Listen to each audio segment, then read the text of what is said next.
Thank you, Jack, and welcome to everyone on this Saturday. We're happy to have you. On behalf of AmerBON Advocates, we are very proud to be able to share the Guidekit with you, and we welcome you to this launch.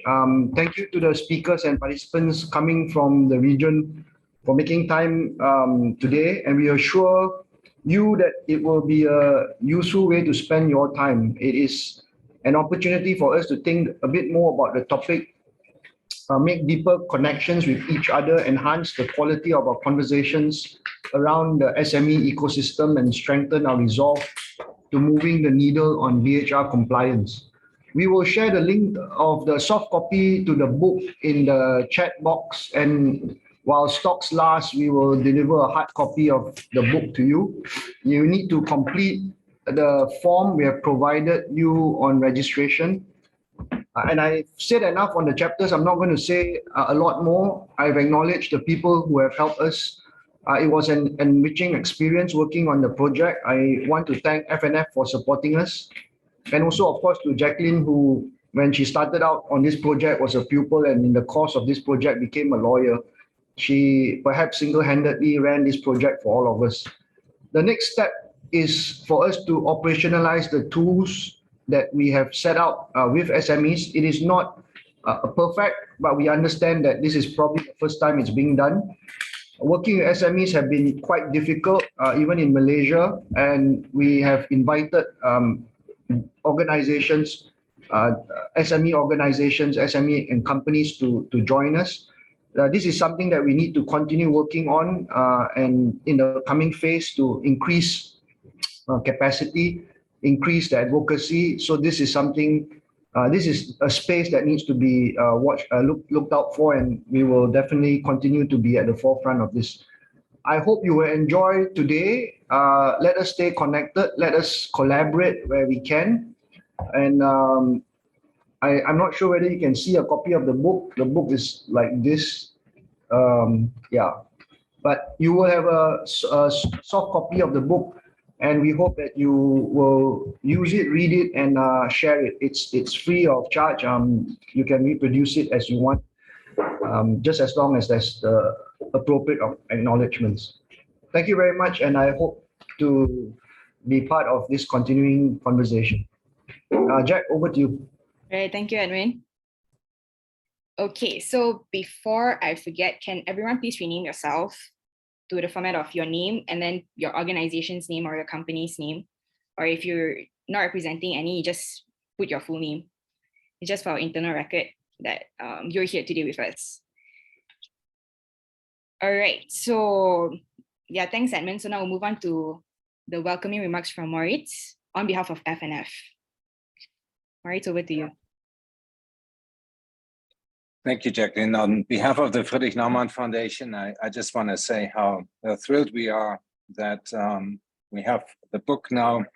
I'd like to thank, of course, Edmund and Jacqueline, but everybody who contributed either by writing chapters or by being part of the discussions we've had over the last couple of months. I'm very happy that it is another project that has come to fruition.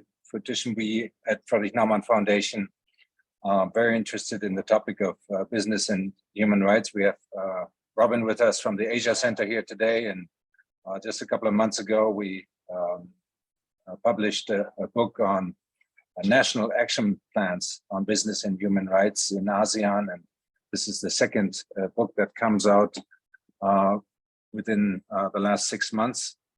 I look forward to next steps. Edmund mentioned it. It's not easy, but we want to go forward and operationalize what's been published today. I also look forward to today's event and to a fruitful discussion.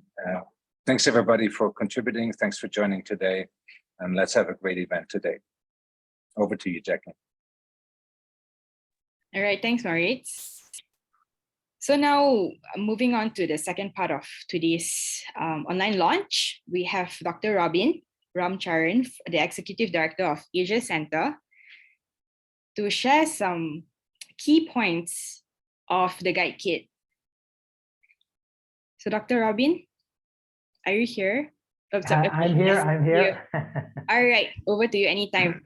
Very good. Thank you very much, Jacqueline, and congratulations to you on passing that step, becoming a lawyer. Excuse me.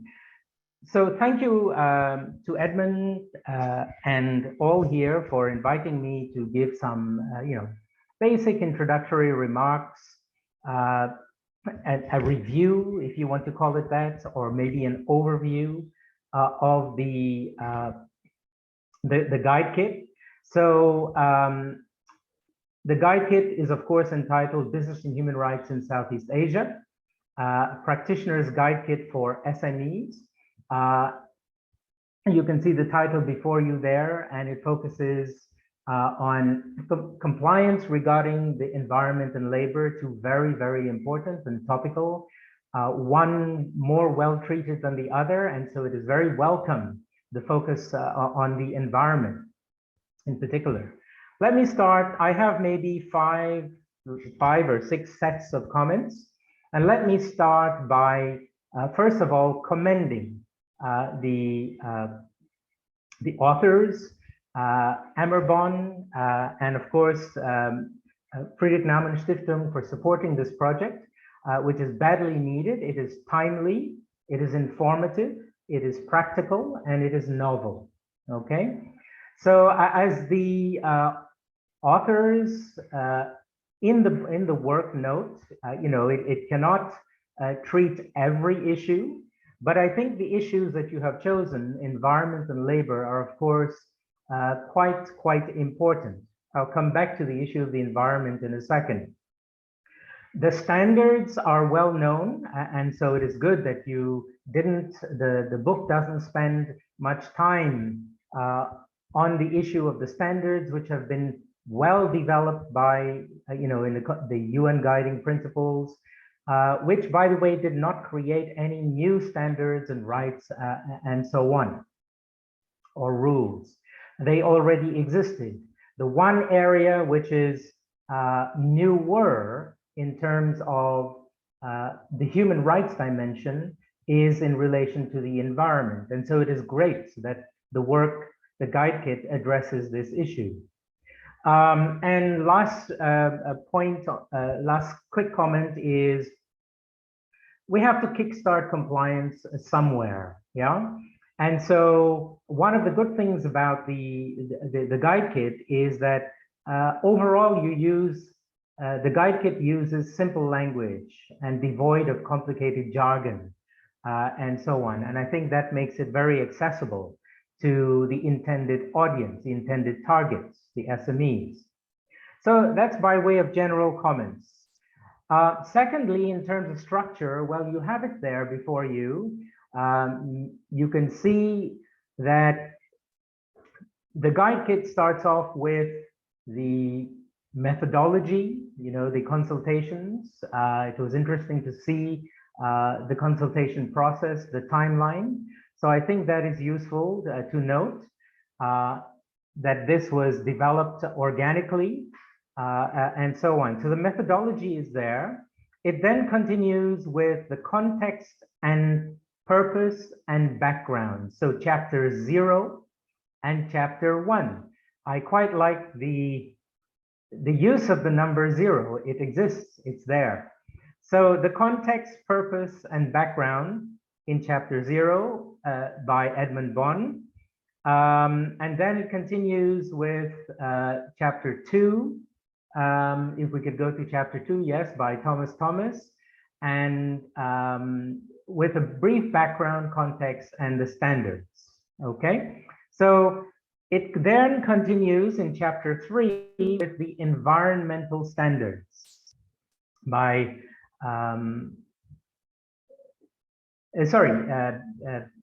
did I on chapter 2 anyway, forgive me, chapter 3 on the environmental standards. I apologize. Right there you have before you chapter 2 on operationalizing compliance, which is a very important discussion, operationalizing due diligence. It continues to chapter 3 on environmental rights. And then in relation to chapter 3, we could flip over, if possible, to chapter 5. I will come back to the others. Chapter 5, which has an environmental risk screening tool. So the standards on environment in chapter 3 and the risk screening, the screening tools in chapter 5 by Matthew Baird.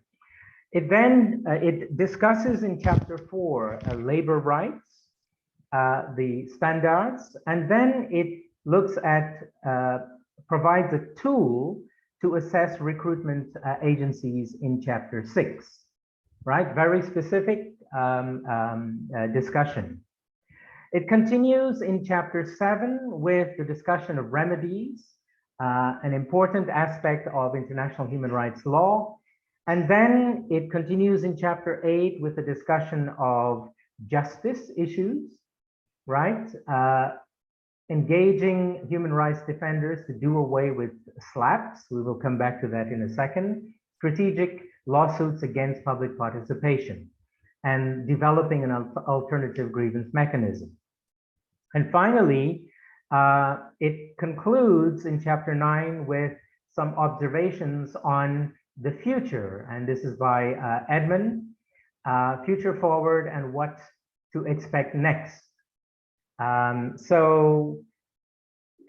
This discusses obviously the way forward in terms of operationalizing the toolkit, but then offers also some broader reflections that we will come back. I will come back to in a second. Thirdly, let me say that I come back to the point that it is very practical, and the guide offers. So for the participants here who are joining us, who are less familiar with it at this point, it offers a very practical step-by-step guidance on how to operationalize, how to undertake a risk, risk screening, risk assessment in the area of environment, in the area of labor, and so on. The checklists, are not overwhelming. They are quite manageable, quite practical, as I said. If you look at, and I compare it to, for example, human rights indicators developed by the Office of the High Commissioner. And if you look at human rights indicators in that context, they are quite complex. So I think what you have offered here is a very manageable, very readable, very bite-sized but substantive checklists. And I will say something about the checklist a little bit later on in terms of taking forward the toolkit and how it can be further, better or operationalized amongst the SMEs. Let me move to a third set of comments. And so here I offer some key points that are coming out of the book, out of the guide kit on business and human rights in general. So first of all, a quick comment in relation to normative aspects, right, of the BHR movement, the business and human rights standards, and so on. So you have chosen, the guidebook has very usefully and importantly outlined labor and environmental toolkits. And again, these are two very important tools. The labor standards are perhaps better known than the environmental. And of course, we have the core conventions. I think it is 6 or 7 core conventions of the International Labour Organization, which are well treated and of course, deeply pertinent to this guide kit. In relation to the environment, I would just note that the guide kit falls smack in the middle of a very important development at the international level, and which is the adoption of both the Human Rights Council, but more recently the General Assembly, of a resolution declaring the right to a healthy environment. So I think the toolkit is most welcome in that context, right? And now, taking all of this forward, Moritz Kleine-Brockhoff of FNF in his introductory remarks mentioned that we had done some work on the development of national action plans. Well, there are not too many of them, and this is still work in progress. And as Moritz has noted in the introductory remarks to this guide kit, a few states have actually developed these NAPs and have actually acted on the UNGPs. So that is something to note. And this is where something like this toolkit can definitely help advance that, that dialogue, a very important dialogue. The second thing remark here is on more substantive points is how do you secure compliance? And that is the key challenge. In discussions with Thomas on this issue, I'm sure with all of you and with us at Asia Center and others, Thomas has been a long time, has been engaged for a very long time on these issues. And as he rightly notes, this is the core challenge. Will businesses take up this challenge? Will they comply? And so if this toolkit can help that, I think it is an effort, an important effort in that direction. So the toolkit, once you read through it, I think provides, in the checklists, in the step-by-step approach, in the toolkits, provides a good understanding as the head of the Human Rights Division, Ms. Lei, I hope I pronounce it right, at ASEAN, she notes importantly that the toolkit helps to businesses to understand the nature of their responsibilities, right? And she notes that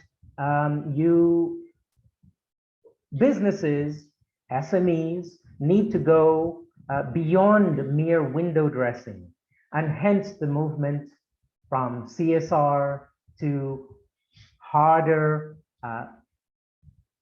business and human rights compliance. So it is important that the head of the Human Rights Division of ASEAN has stated this in this guide kit, right? It is also important that the chairman of the ASEAN Business Advisory Council, Dr. Munir, has also said something similar, and specifically the need to embed human rights in the business sector. You might say, well, these are mere words, but this is coming from people in very key positions, from ASEAN, from the Business Advisory Council to ASEAN, and so on. And so their words are important. This toolkit seeks to give, to carry forward their words, and we also have to hold them to their commitments, as they have stated here. Dr. Munir usefully mentions that there are some 70 million SMEs in the ASEAN. You can see it right there before you. 70 million SMEs, 90% of the businesses in the region, with employing 140 million employees. So 90% of the businesses, right? We tend to think of the big businesses usually when we think about corporate responsibility, business and human rights. But your emphasis on the SMEs, I think, again, is most welcome. And a third thing that is mentioned in the book, I believe by one of these two persons, or perhaps you, Edmund, I do not recall exactly, but, or perhaps in another chapter, this idea of encouraging businesses to move from risk to rights, from merely assessing risk to the business to putting the human being at the center, from risk to rights, placing the risk to human beings at the center of thinking. And I think that's, you know, as Edmund says, this is a starting guide. It will have to be refined as we go along, inevitably.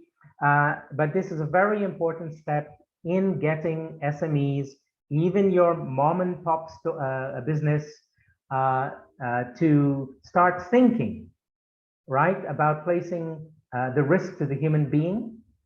And the risk to the human being, of course, cannot be discussed separately from the risk to the environment.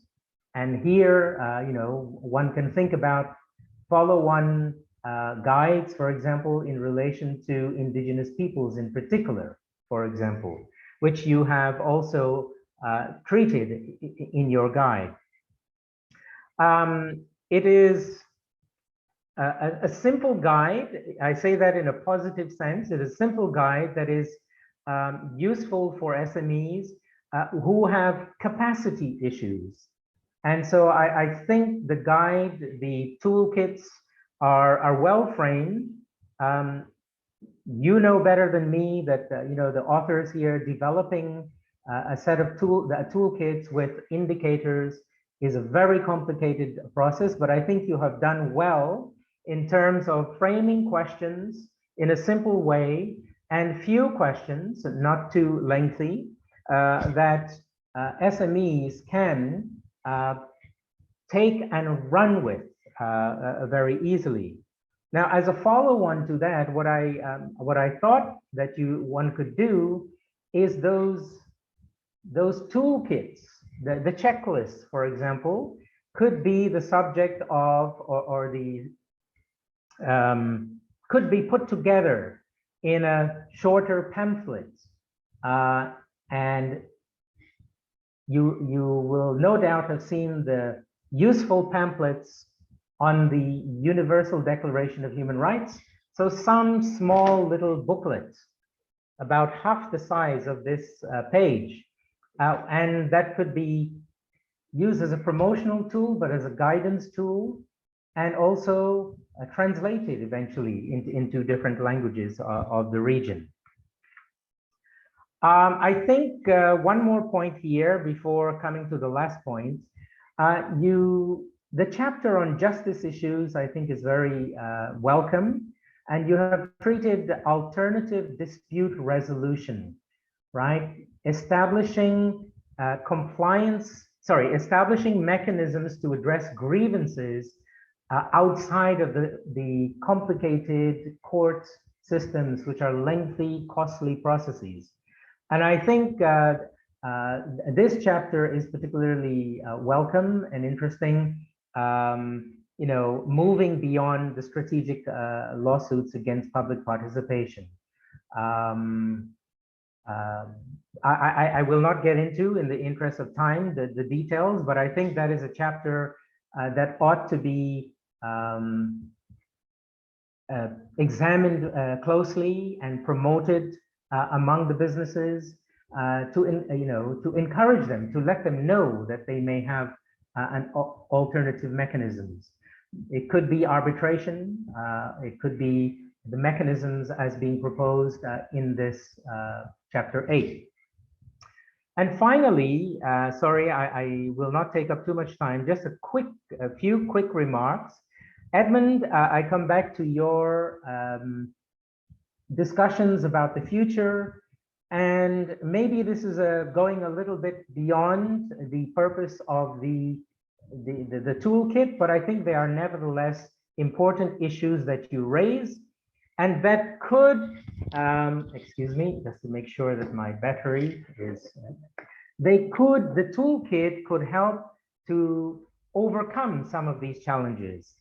Right, so one of the issues you mentioned, Edmund, in your concluding chapter is the process, and I think, Thomas, the process of the current discussions about a binding international treaty. And so here, one of the issues that we will have to pay attention to is, will this international treaty be directly binding on businesses? Or will it be the case that the the treaty continues to impose the duties solely on the state. That's something perhaps you could tackle in the ensuing discussion. We at Asia Center certainly say, don't forget and don't let the entire business and human rights important agenda, don't let it obscure the duties of states. Secondly, I think this is the toolkit can help with this very important conversation that you have also mentioned, which is between international human rights law and environmental law, right? And so we now have this Human Rights Council, United General Assembly resolution on environment. And here you have a toolkit which will be put into effect.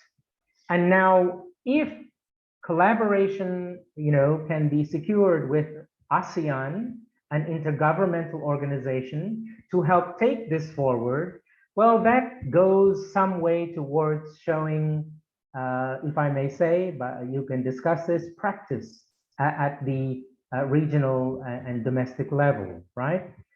Because the convergence between IHRL, International Human Rights Law, and environmental law is a more recent phenomenon. And I think something like the toolkit, the Guidekit, at a very practical, everyday level, being promoted by ASEAN, being promoted by different stakeholders, is something very important, an important part of that ongoing conversation between the two areas of law. One thing that was mentioned is that, or at least that we have to pay attention to, again, coming back to the duty of states and human rights as an area of international action, as a public policy area, is we have to pay attention normatively that we don't have a dilution of human rights, right? The meaning of human rights and so on. Again, fortunately, we are not inventing anything new, and we are merely emphasizing what already exists. But I just flagged that, right? And so I flagged that in relation to potential resistance of states down the road. And a final absolute point, which we have noticed in relation to our own research, is this interesting development that, and this is coming out of academic writing, coming out of the European context, businesses have started to claim that they have human rights. So I will leave it there, but that is something that to investigate. That has implications for, the exploitation of natural resources and so on. All right, I will stop there. Overall, I highly commend the work to the audience and to the wider regional and international community.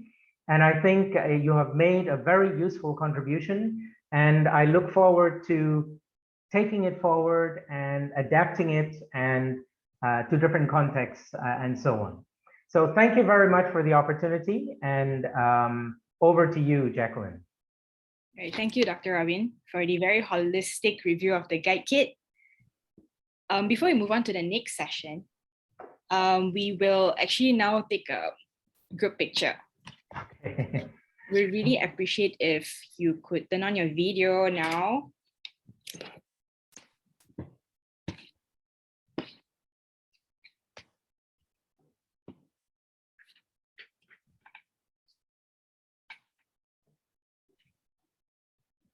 Okay, so on my screen, there's 2 pages. So I'll take the first page first, and then I'll move on to the second page. All right. Okay, so I'll start with the first page. Okay, smile, everyone. 1, 2, 3. Right. Now on the second page. All right. Smile, just smile, okay? 1, 2, 3. Okay, thanks everyone. So now we'll move on to our next section, which is the panel discussion on opportunities, gaps, and challenges in business and human rights compliance by SMEs in Southeast Asia. And the moderator for the panel discussion is Ms. Wong Pui Yi, and she's a researcher. I'll let her do the introduction of herself. So I'll pass it on to you now, Pui Yi. Thanks, Jacqueline. Thank you again to everyone for joining us today. My name is Pui Yi. I am a researcher, activist, coordinator for an environmental NGO. I've been working in areas of environment for the past few years. My main areas of research, I look at the different relationships between government, businesses, and communities. And one area that I did in-depth research on is the impacts of the plastic recycling factories on communities around them. Robin gave a very good overview of the book, of the situation of human rights in globally and in the region. Now we will move on to a panel that focuses directly on opportunities, gaps, challenges in business and human rights compliance by SMEs in Southeast Asia. So just now, Robin already explained why the focus on SMEs. SMEs make up the backbone. SMEs are the backbone of the Asian economy. SMEs as well as in the informal sector. There's also movements to encourage local value chains because they are environmentally more sustainable. However, in this whole discussion about business and human rights, a lot of focus has been on MNCs. At the United Nations, there's been talk of there's been a legally binding instrument to regulate international human rights law, the activities of transnational corporations and other business enterprises, but largely it focuses on transnational corporations. And the leaders of human rights and environmental due diligence, the European Union, in February this year, they released a draft corporate sustainability due diligence directive, but again, they missed out SMEs. So if SMEs make up 90% of the business world, why are we leaving out SMEs? Do we really know what the impacts of SMEs have on human rights and the environment? Here we have we have 5 esteemed speakers with us for this panel, and I will introduce them one by one. So the format of the panel is each speaker will be given 8 minutes to share about the main challenges that they face in their work promoting business and human rights. And then following from that, we will have an open and candid discussion, something relatively informal and relaxed. If anyone from the floor has any questions, please type your questions into the chat box. If you feel like you would like to ask your question verbally, I welcome you to do so. We have time. Please type your question in the chat box as well and indicate that you would like to ask the question verbally, and then I will give you the floor when suitable. Okay. Without further ado, please allow me to introduce our first panelist. She is Ms. Narilak Paichayapum. She's the director of the International Human Rights Division of the Rights and Liberties Protection Department from the Ministry of Justice, Thailand. Please, Narilak. Sawadee. I start the presentation, right? Yes, Sawadee. Okay. Okay. Sawadee.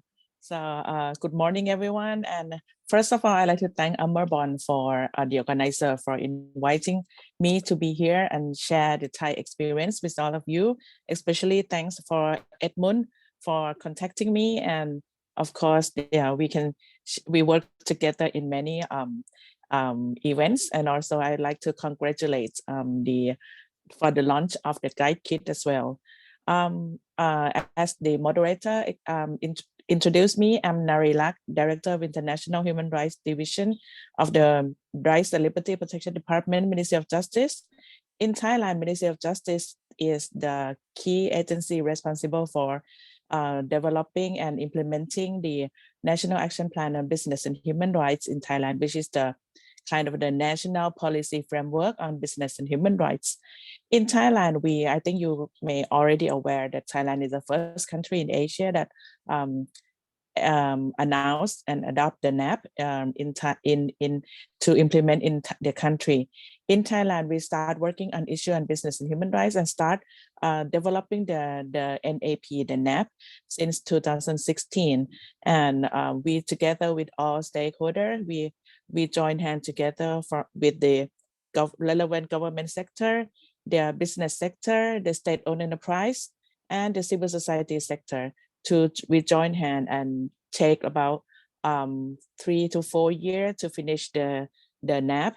And the NAP was finally proposed to the cabinet and adopted in 29 October 2019.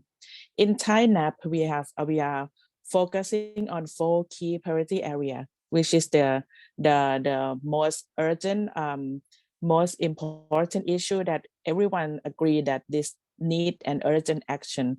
The 4 key priority area in Thailand is, we usually call it labor, natural resource, environment, community, natural resource and environment, which is we identified it as E, and D is for defender, human rights defender, and I is for investment.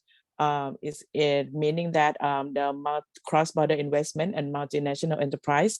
So this 4 key priority area is the key priority area that indicate in the Thai NAP. And Thai NAP is a mix between obligation for state and voluntary measure for the business.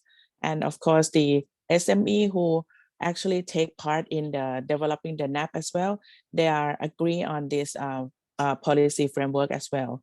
But when we work on developing the NAP, we were actually at the beginning, we want to have the kind of the force or enforcement measure for the business as well. But we were a little bit, they were kind of concerned because of the difference between the nature of the business.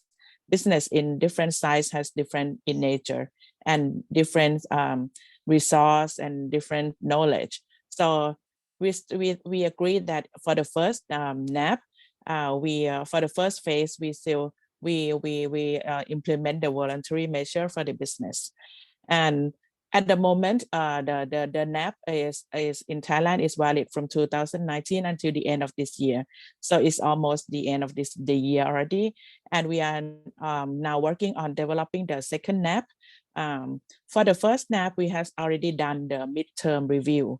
And from the midterm review, we found that for the obligation for state is quite easy because the NAP was adopted by the cabinet, and of course the line agency, line ministry has to follow the cabinet resolution. So for the obligations for the state, we have 142 activities for the state, and about from our midterm review, 130 activity has already achieved, so which is about 91.55%. So I think it is quite successful in terms of government.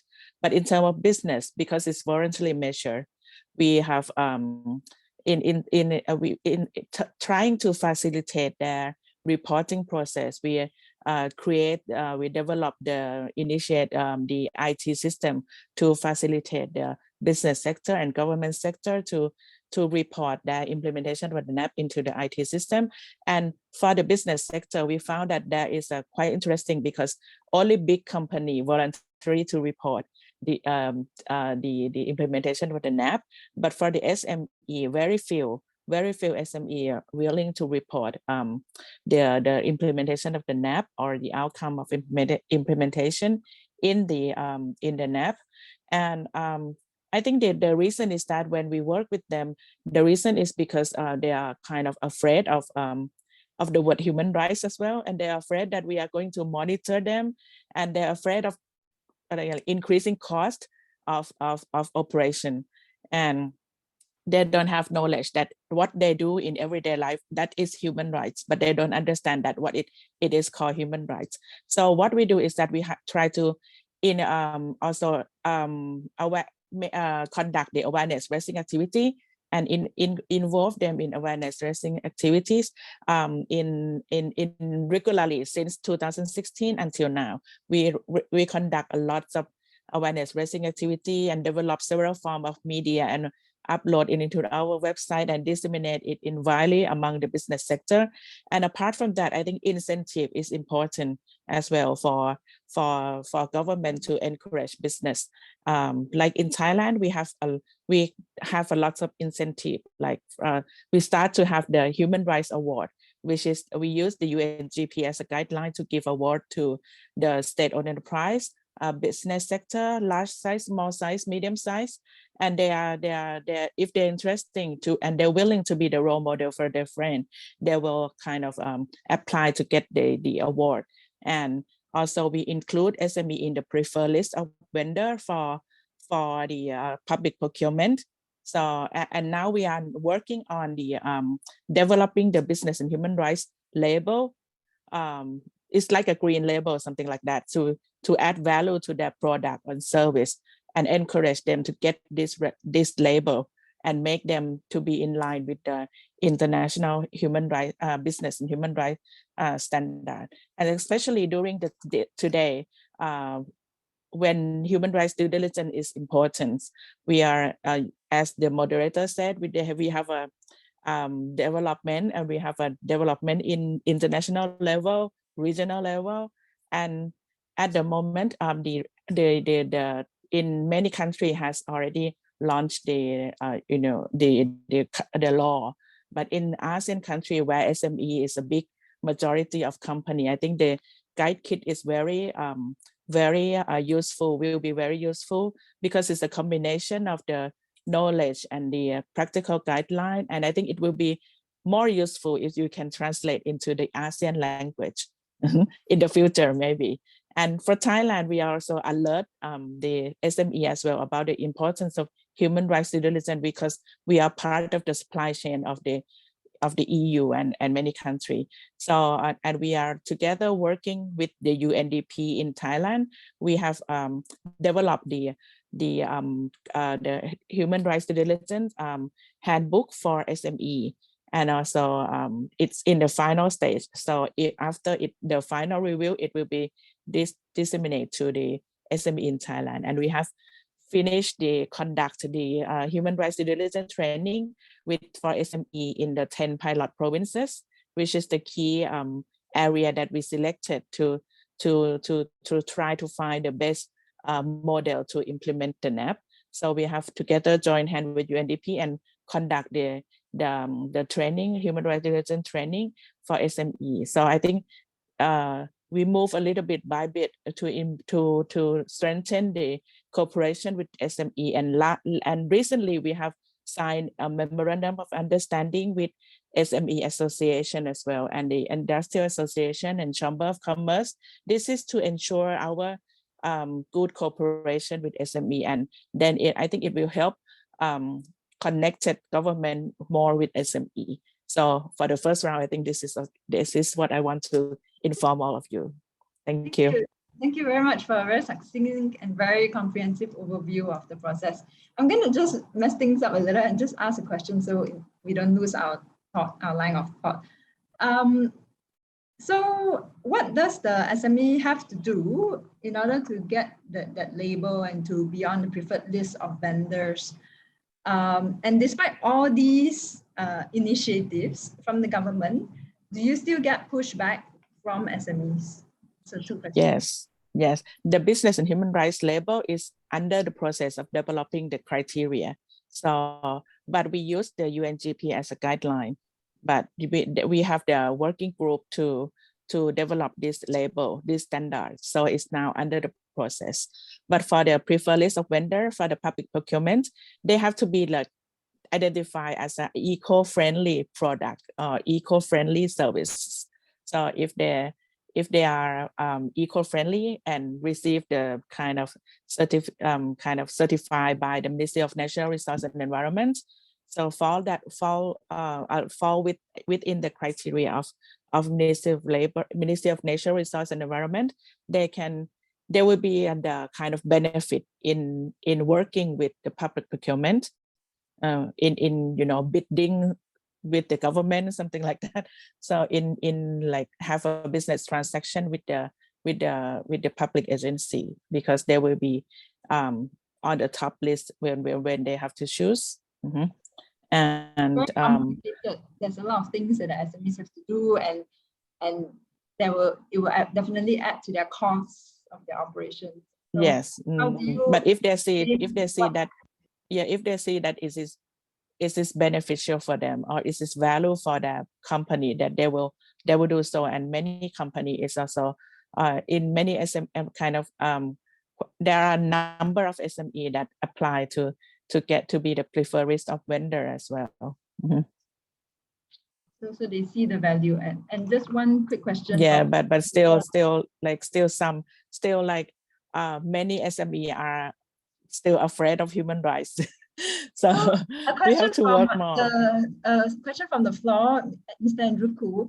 How do you explain to SMEs what is human rights and how does it benefit the company to follow the human standards?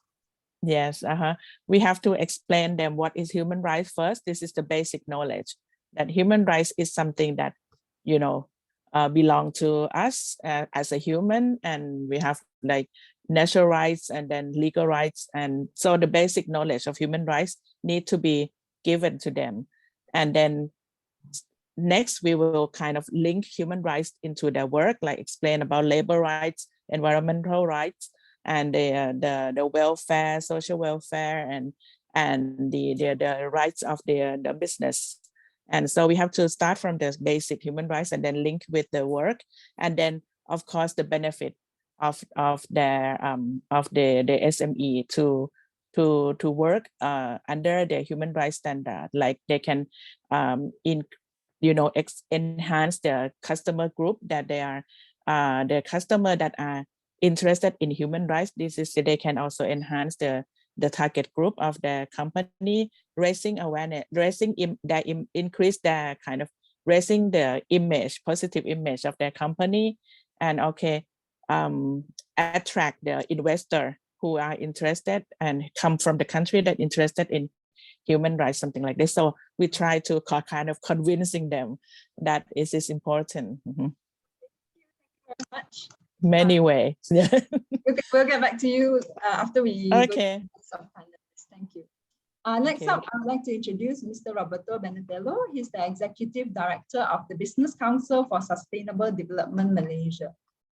So I'll pass the floor over to Mr. Benatello. Thank you very much, Puyi, and thank you for the kind introduction. And thank you, Edmund. Thank you, Jacqueline. Congratulations for the launch of the book. So it's a pleasure to be here. It's a timely discussion. We're very fond of the subject here at the BCSD Malaysia. So let me just start by telling you a little bit about who we are. So BCSD Malaysia was set up roughly 3 years ago. It's the Business Council for Sustainable Development Malaysia. We are the local chapter here in Malaysia of the World Business Council for Sustainable Development, which is a very prominent, probably the leading corporate sustainability association worldwide. They've been around for over 26 years, and they group together the biggest, largest corporations worldwide. And also they have 62 network partners in different countries. So BCSD Malaysia is one of them. So what is it that we do? We are a CEO-led, action-oriented collaboration and advocacy platform. Action-oriented because we try to, help support businesses in doing things, in a very practical way. Collaboration is because we try to facilitate collaboration between different companies and different stakeholders. A lot of the big transformations that need to happen in order to transition to a more sustainable world need, huge efforts, and these efforts cannot come from, a single company. Very often they need multiple stakeholders to work together. And that's what we want to be. We want to be a platform for, stakeholders and companies to work together. And we also are, very active in advocacy, and we talk, we have dialogues with the policymakers on regular basis and regulators, and we try to, assist them or work with them to come up with policies that are conducive to a more sustainable way of doing things. So as an association, at the same in the same manner that WBCSD, the World Business Council, does, here in Malaysia, we focus on how-to solutions. So we have business in, for example, coming up with solutions to decarbonize, to be more nature positive, to contribute to inclusive and equitable society. So the human rights issues fit there. Work together across the value chain. That is another important point, which actually goes back to what we are talking today. Then we explain to business how to stay in touch, how to communicate, how to collect feedback, and also create value for stakeholders, because we are in the midst of a transition. We're moving for a shareholder capitalism to a stakeholder capitalism. So companies need to be very mindful about a much broader spectrum of stakeholders. So going back to the discussion of today, and as highlighted in the Guidekit, unfortunately, the level of commitment for UN guiding principles in the region remains quite low, and adoption is a big problem by companies, by large companies and SMEs. What we see as a trend is that non-financial reporting for sustainability reports and integrated reports for listed companies is becoming mandatory. No, it is mandatory in most jurisdictions, and some companies do it on a voluntary basis, but certainly it's something that doesn't belong yet to SMEs.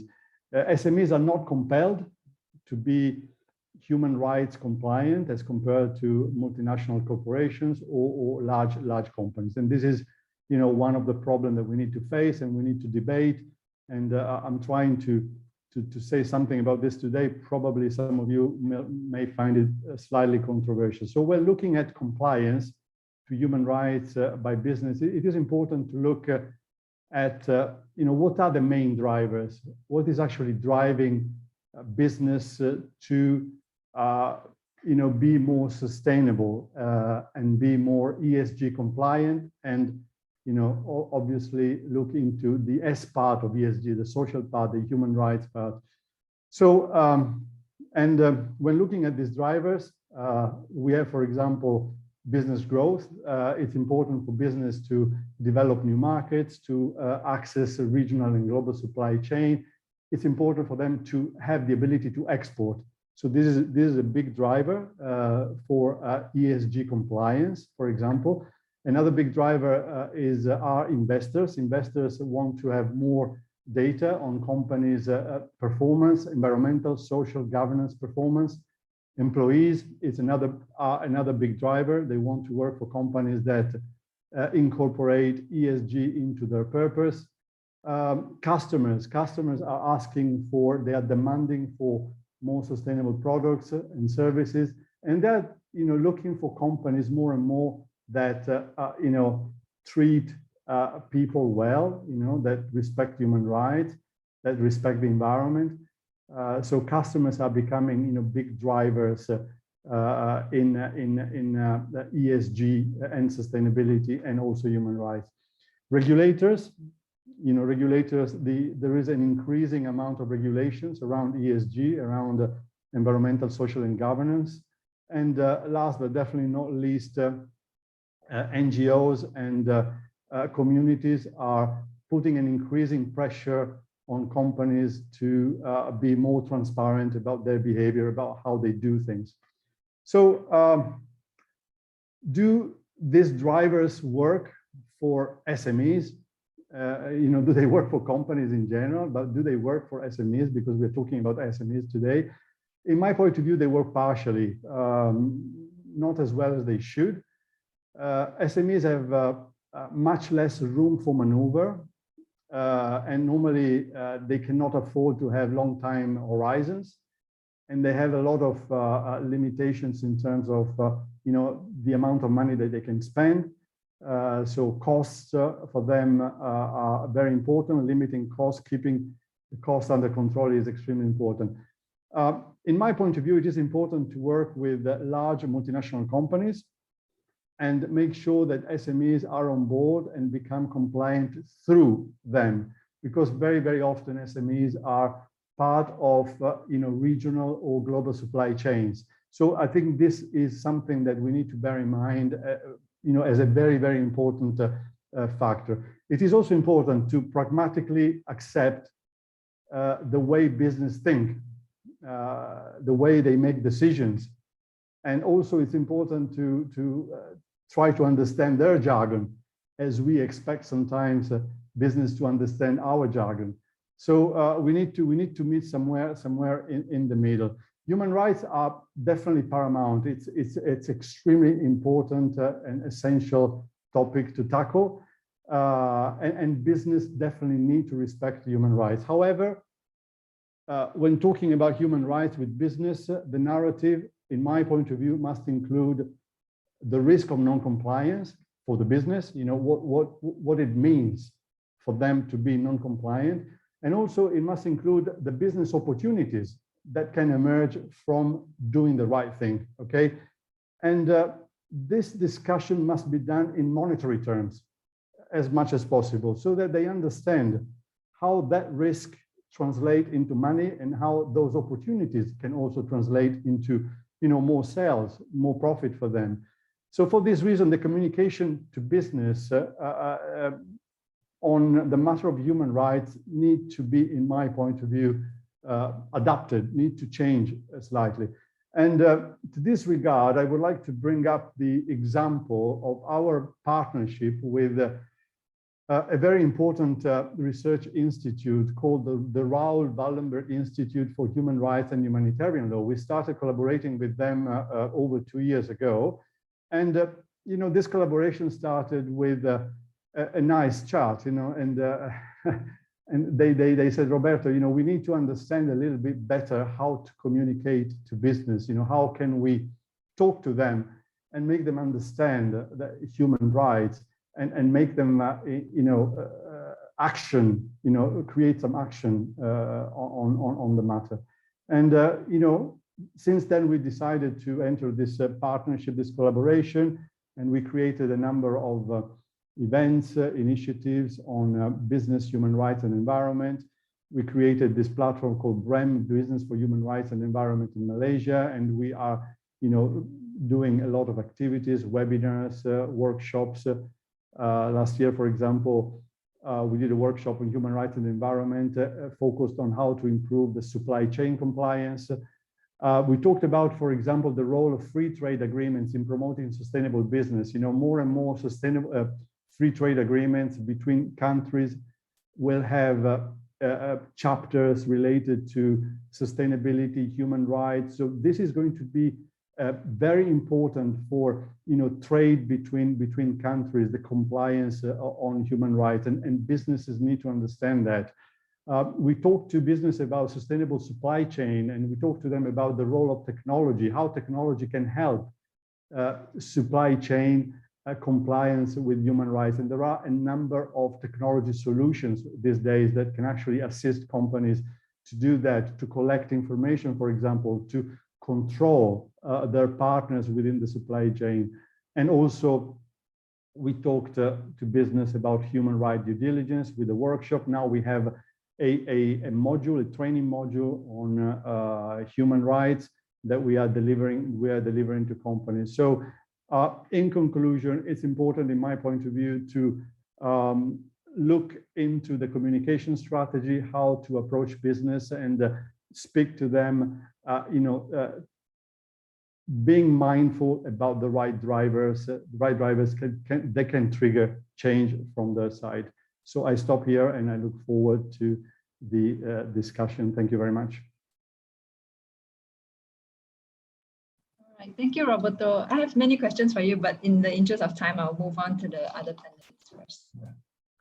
Now, please allow me to introduce our third speaker. And from government to business, and now we move on to an international organization, the UNDP, United Nations Development Programme. I'll give the floor to Ms. Putri Nur Jahan Wan Abdul Aziz. She's the Business and Human Rights Specialist with UNDP Malaysia. Thank you so much, Pui. Let me a quick introduction while I set up my very short PowerPoint slides. I am Jahan, Business and Human Rights Specialist here at UNDP Malaysia. And it's really nice to see a lot of familiar faces here today. I want to thank the organizers for inviting me to speak, and I'm really excited to have this conversation later on. So let me just share my screen and let me know if everyone can see that. Yes, we can. Okay, great. Sorry. Whoops, okay. So just a quick introduction on promoting responsible business practices in Malaysia under the UNDP Business and Human Rights Asia program. The BHR Asia program is an EU-funded project, been around since 2020, and the entire framework of the project is to support the implementation of the UNGPs in partnership with different actors in the region.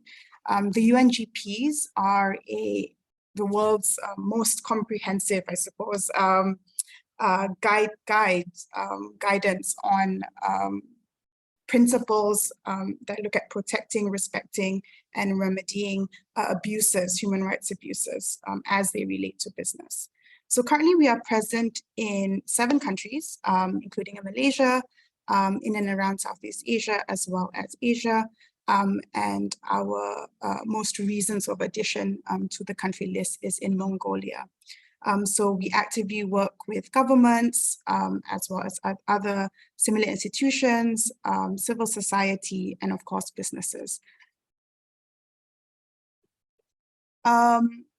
Maybe before I go into some of the things that we've been doing at the regional level, I also wanted to share a little bit more about our progress with the National Action Plan in Malaysia. So the National Action Plan in Malaysia, this conversation is not very new. This has been about 10 years in the making. And to give you a little bit of context, in Asia, as Kun Narilok has mentioned, Thailand was the first country in Asia to develop and adopt a national action plan. This was followed very closely with Japan and Pakistan. So at the moment, we have India as well as Indonesia who already have a zero draft, and they are in the process of drafting and officiating the National Action Plan. And of course, in Malaysia, you may know that we are currently in the process of developing our National Action Plan, which we hope to launch in 2023. So some of the work that we do in and around the region focuses a lot on knowledge products, bringing awareness to the business and human rights agenda and all the interlinkages that we are talking about today.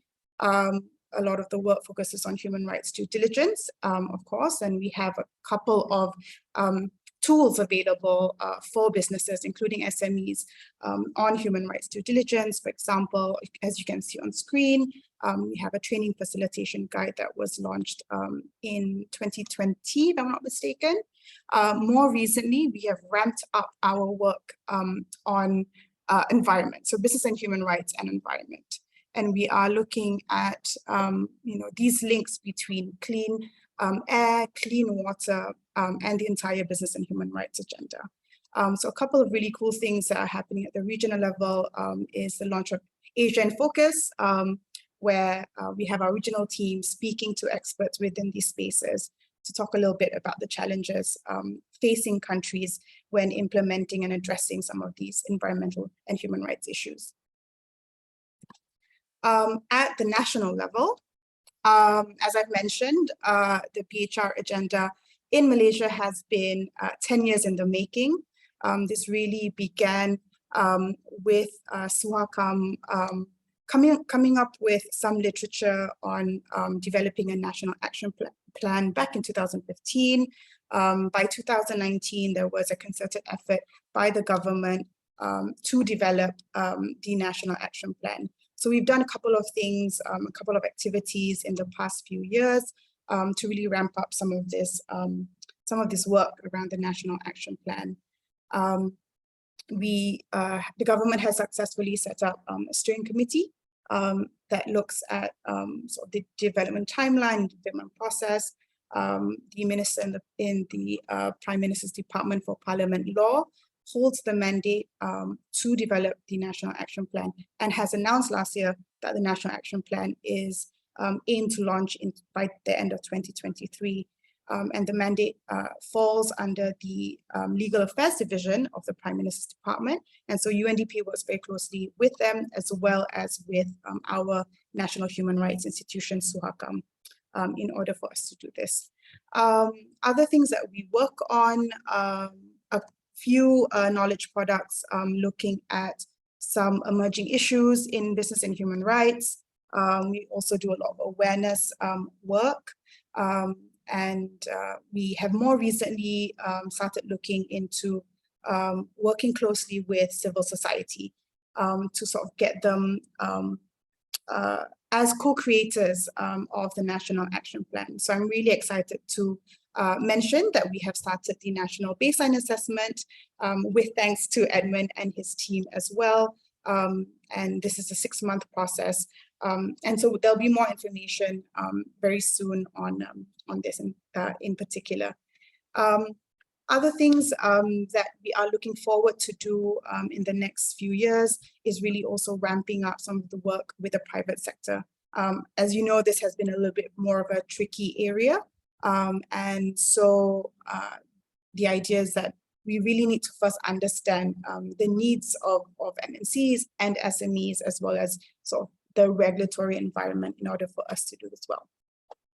So I think when I was sort of thinking about what I wanted to say and wanted to share in today's conversation, I think the key question really is, why is it difficult for businesses, SMEs, to meet the standard that has been set?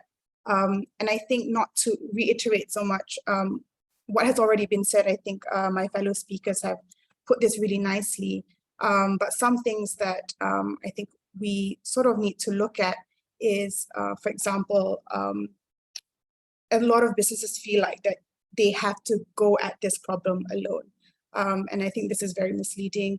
And in a sense, there has to be a lot more resources and investment put into the spaces where there can be a lot more collaboration in and among actors, and especially within the business sector.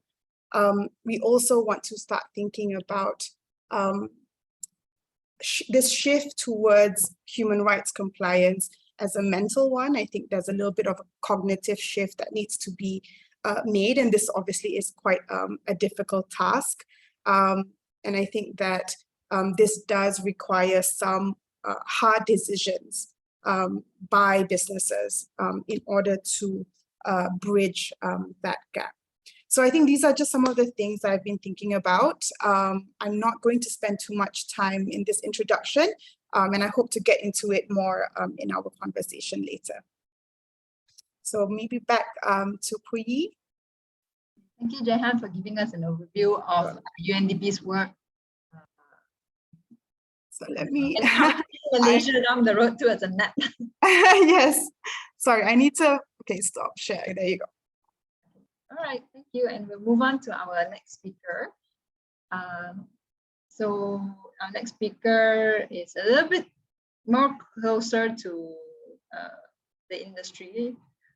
Ms. Kamini Viswanathan. She's a human rights and social standards consultant with Insight Consultancy. Thanks, Pui.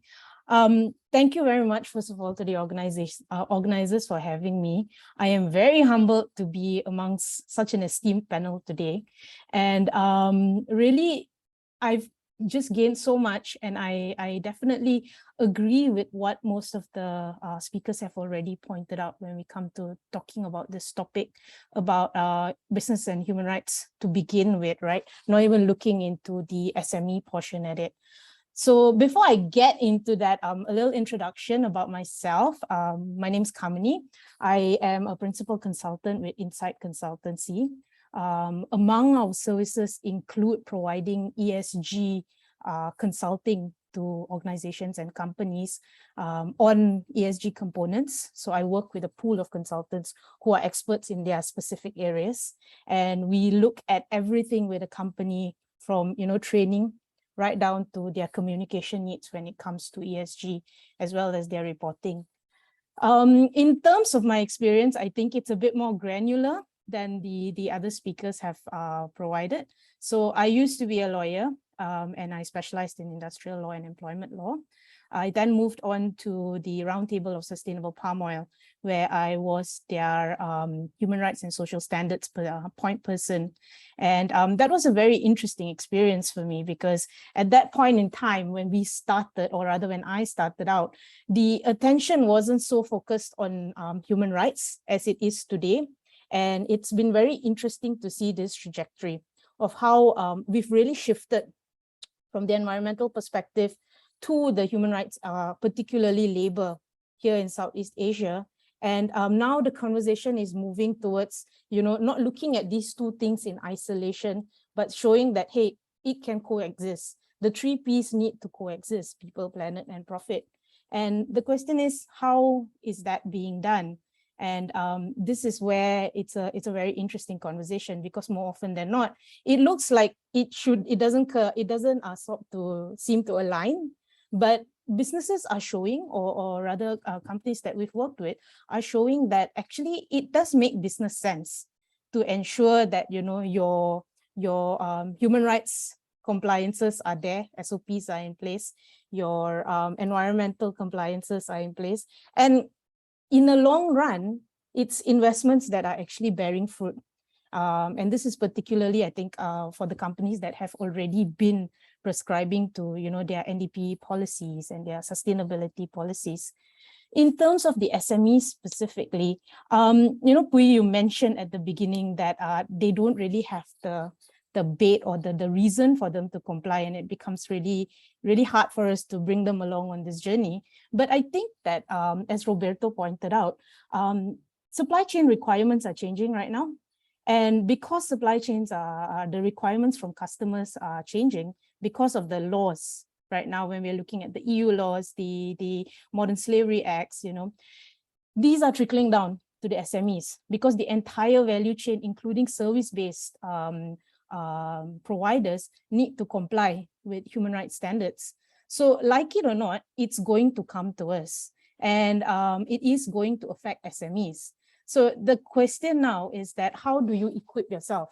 And this is the thing I find that we are getting queries from SMEs. They're like, hey, what is this ESG? What is ESG all about? How does it relate to me? So I think that because of this, having a toolkit like that, the one that we are launching today is so important, because it allows you to do a pulse check to see where you are right now as a business. That's one thing. And also to see that, or to understand that these things are contextual. You might be in a mom and pop company, but for all you've been practicing certain amount of human rights compliances. Or you might have, you're just starting out, for instance. So you can already imbibe these issues or imbibe these practices into your SOPs, into your operational systems. And it's just generally telling you to do run your business in the right way more than anything else. And it's giving you a system here.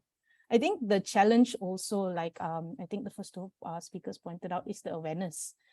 People don't understand, how is this relevant to me, or how do I do it? Some people don't even understand. Sometimes there's a confusion of things that are already being practiced. And I think one good example is living wages.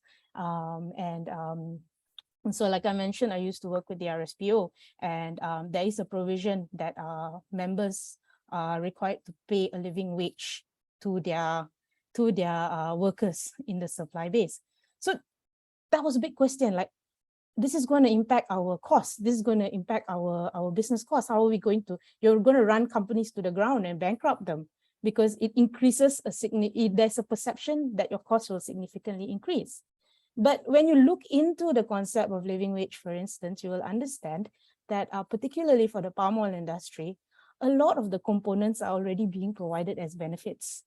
And, you know, it does not really make a big difference, or if it does, you can understand how to move towards a repayment process or payment process that will include, you know, an increase of wages. So it's really the understanding the concepts, knowing where you are and contextualizing it. I think these are important things that we need to start looking at, especially if you're an SME. And perhaps this is a good starting ground. It's a wonderful pulse check, the toolkit that has been developed.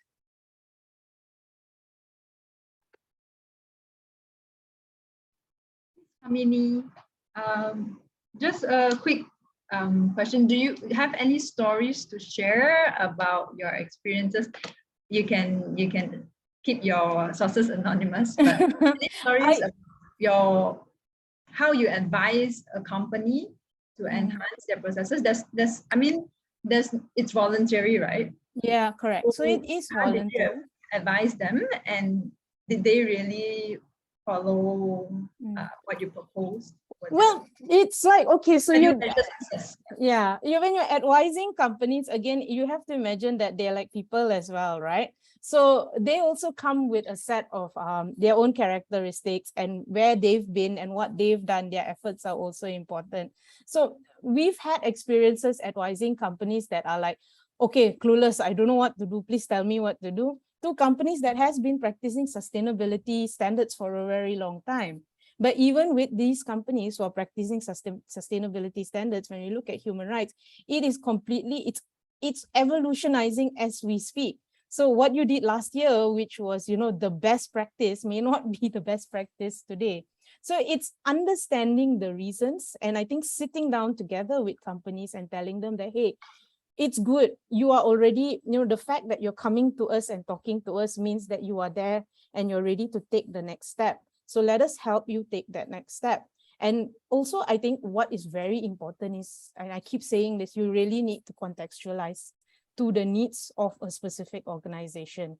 Sometimes there may be, there may be historical perceptions. And I think a wonderful example, again, is the palm oil industry, because palm oil has been here since before independence, right? So it's very steep in colonization and those type of practices, where there is a perception that, okay, we have to do this to make sure that the workers are disciplined, they don't run amok, you know, that kind of things. So going down to the ground and understanding what the subjective complexities are is very important. And then talking to the managers and, telling them that, hey, I understand this is your management technique, but remember, these people are, they might respond differently if you do A, B, and C. You know, maybe if you give them their freedom, if you don't take their passports from them and give it to them, they might not run away. In fact, they might be very happy. And you can actually see the difference, because you can see, like, in terms the workers are more appreciative when they're given more autonomy. And then when the company or the client then sees that, hey, it's not, our perceptions are being broken down, they also then sort of open up and say that, okay, we're happier to work together. So it's breaking that initial defenses down. And I think that's where your first challenge lies. Thank you. Thanks, Kamini. Oh, welcome. Okay, moving on, last but not least, we have our final panelist, Jadip Singh. He's a trader under Global Sustainable Sourcing with, I think it's pronounced Bungi Limited. Is Jadip around? Yes.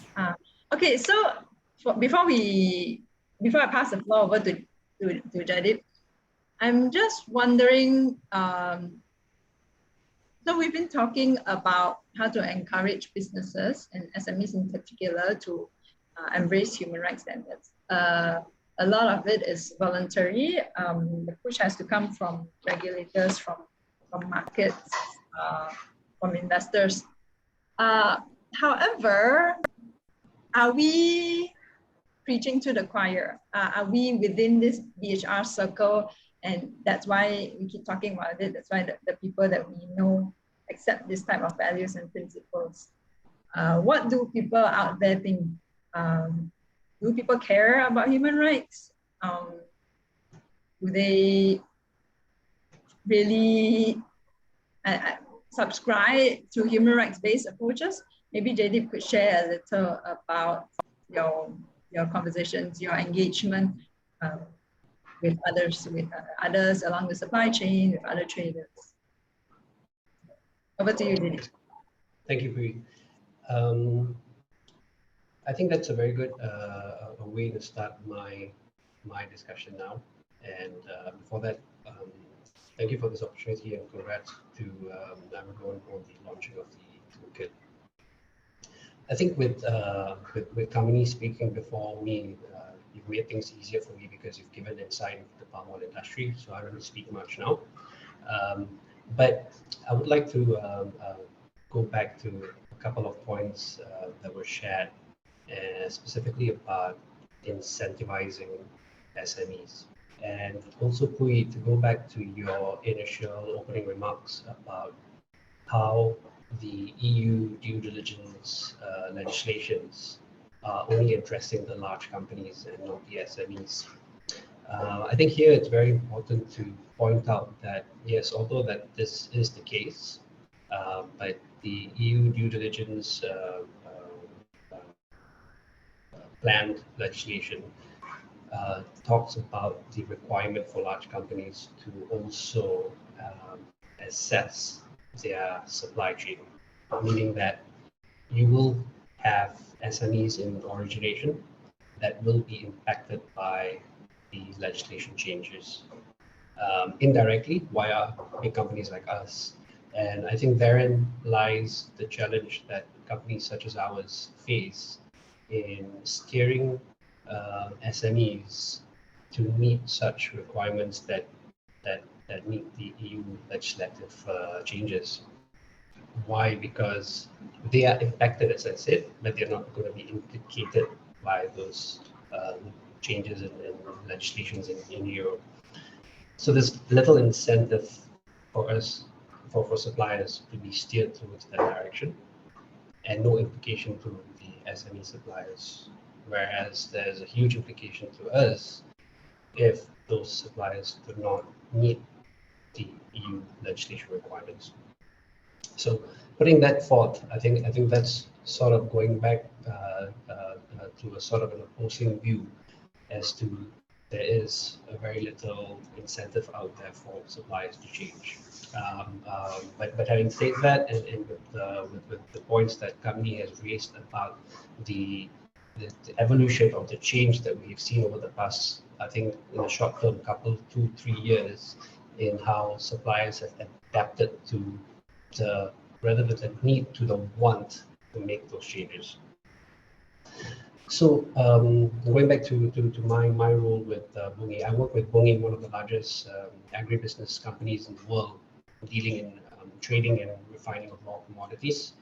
As a trader, global sustainable sourcing, I focus on our palm oil origination and work closely with our suppliers in meeting our NDPE policies. For those who don't know that, NDPE being no deforestation, no planting of peat, and no exploitation of waters. We have in the past worked closely with our implementation partners such as Proforest and Earthworm to implement our NDP programs and assist suppliers to meet those requirements.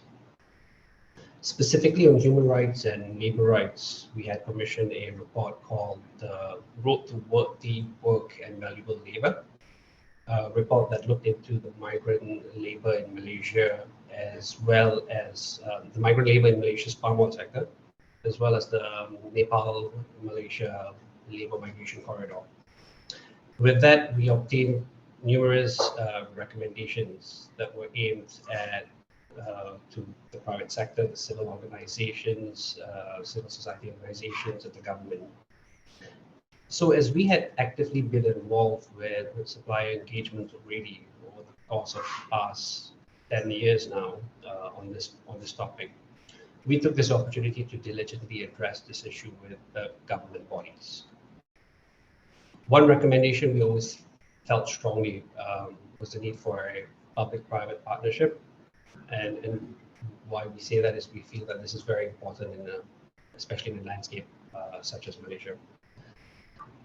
So this advocacy and the HRDD approach we seek to have with our suppliers are proving to be more urgent now with the upcoming EU mandatory environmental and human rights due diligence law. With our large exposure to the European and North American export markets, we will be bound by legislative requirements that requires us to identify actual and potential impacts on human rights in our supply chain and take steps to remedy that. And so I go back to that point I made earlier about SMEs impact, but no SME implication. We have completed the awareness phase with our suppliers, supply chain partners, various programs that we've undertaken with them. Now, the challenge is to equip suppliers with the actual systems, to equip with them the understanding of the actual expertise to effectively tackle the forced labor issue. There's a need to correctly understand the business culture of different landscapes to make this an effective dialogue.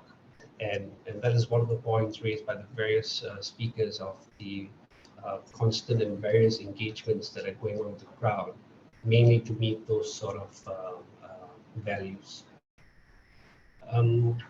I think to just sum this up, in our recent workshop with our suppliers on this topic on human rights and HRDD, a key challenge that was mentioned, that usually is always mentioned, is that there's no one way to tackle issues related to forced labor.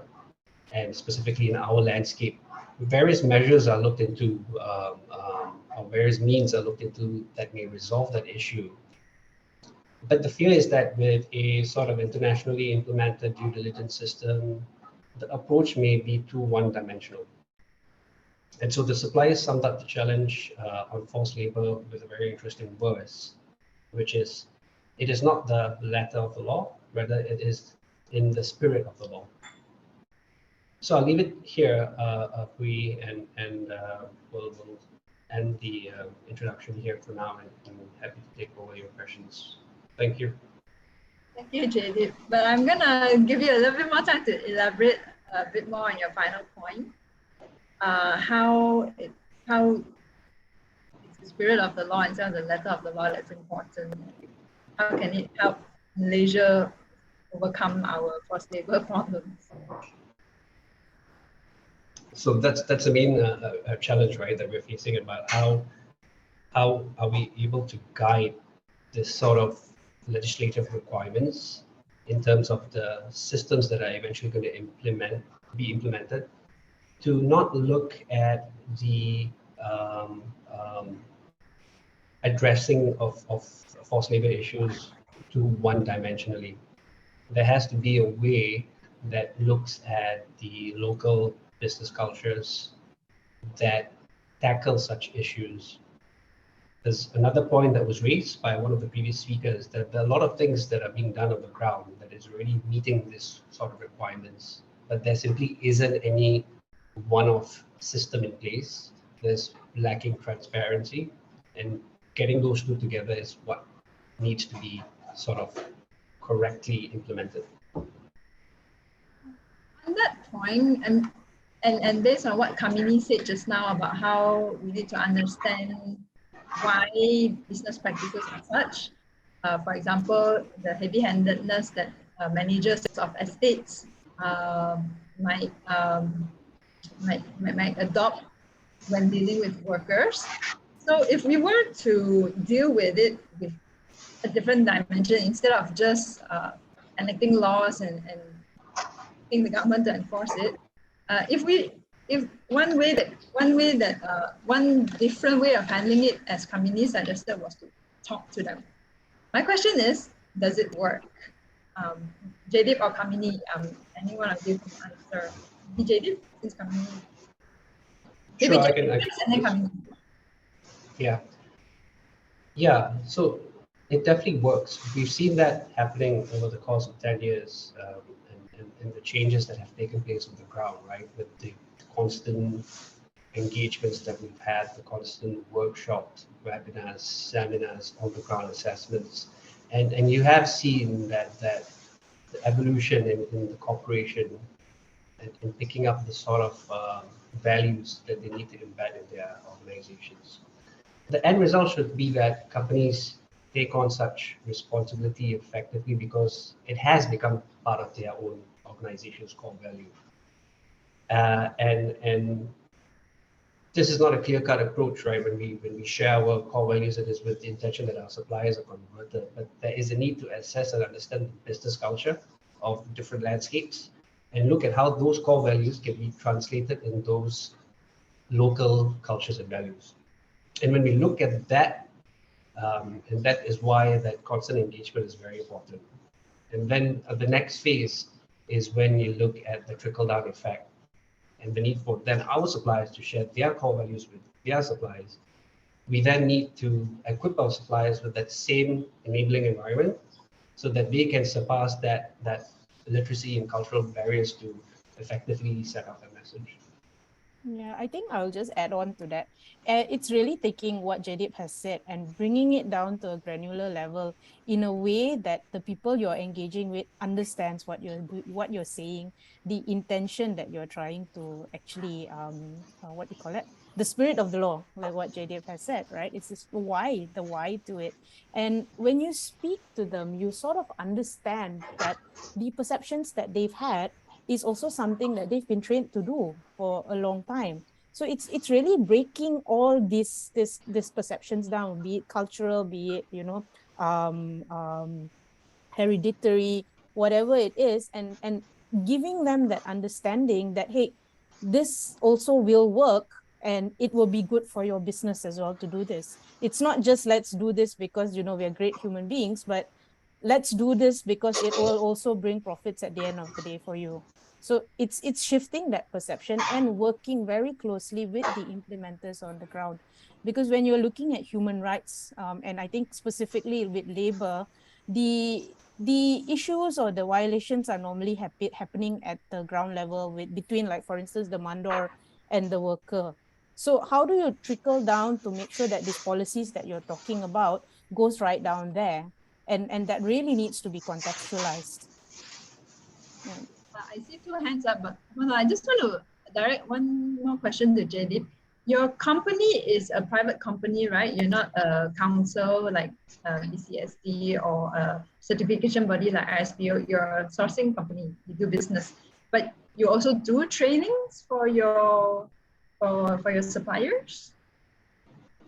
So yes, we are a private company. We're one of the largest agri-commodity company that, and specifically in palm oil now, source from origination countries such as Indonesia and Malaysia. You mentioned trading or training, Training. So yeah, when it comes to sort of training and engagements, we work with our implementation partners such as ProForest, Earthworm, who are experts in this field. We conduct one-to-one on-the-ground supplier labor transformation programs on a long-term basis to bring change in the manner human resources are managed. We do those sort of third-party consultations that we get experts in the field to do that. Yeah. So this is a good example of the type of collaborations that Roberto mentioned just now. Now I pass the floor to Narila first and then Jehan. I just like to add, like I heard the previous speaker, like Roberto said that we have to have a technique in communication with the SMEs, and I agree with that. Because in Thailand, I would say that in 2016, when government assigned Ministry of Justice, it was very new to us. It's kind of because we get used to work with the law enforcement officer. So business is kind of new for us. So we learning by doing. At the beginning, I mentioned earlier that we have to give them the knowledge, regularly. And from the 2016 until now, we organize a number of awareness raising activity for business, especially SME. But at the beginning stage, we train them by ourselves, just linked to the question from Andrew as well. We train them by our government officer who teaching human rights. And we invite a professional like professor to explain. But finally we found that it doesn't work because they want to learn from the business sector. The business love to learn from the business. So then we kind of changed the strategy to the Human Rights Awards is something that we can find the best people best company to be the role model as well. So we are now trying to bring the business to teach the business. So it's created the environmental of the atmosphere of peer learning. So the business can teach the business. I think it's work well in they speak the same language.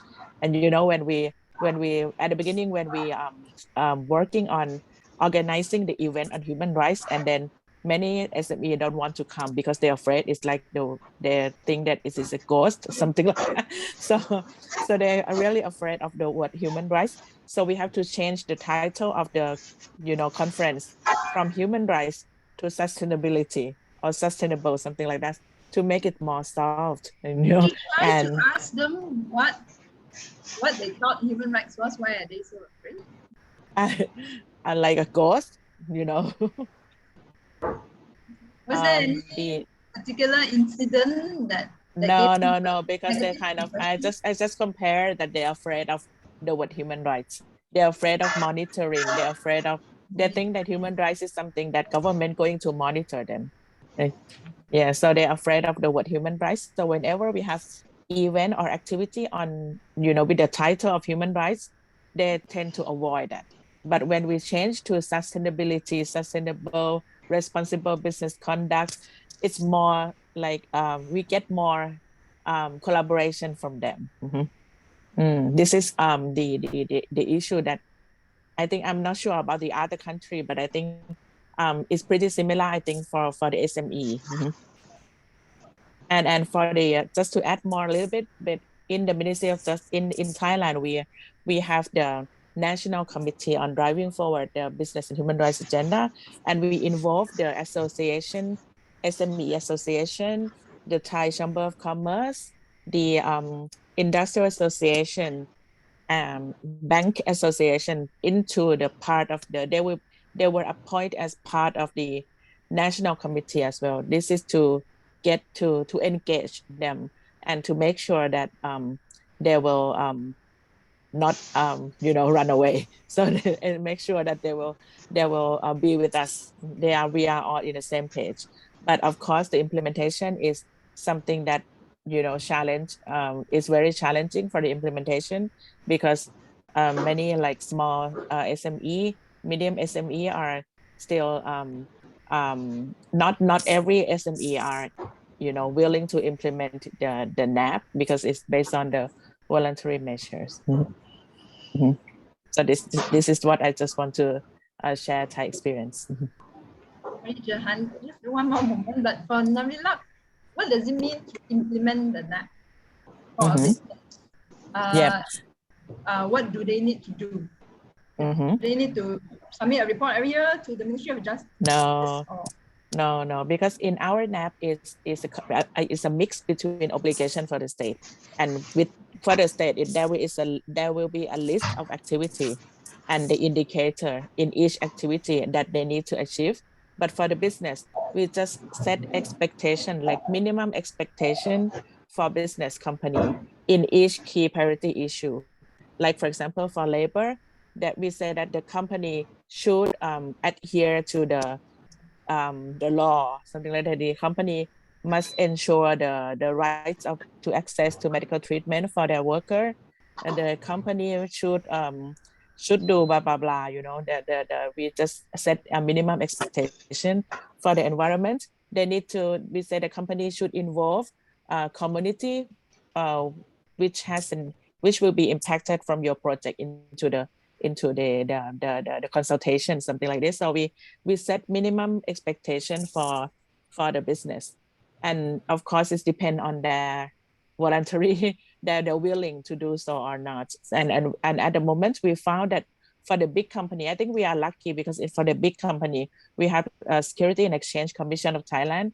They're also one of the agencies that has to implement the NAP as well. And the Security and Exchange Commission of Thailand, they are a regulator, and they are issued a new regulation require all listed company in Thailand must disclose the information related to environment, social, and good governance.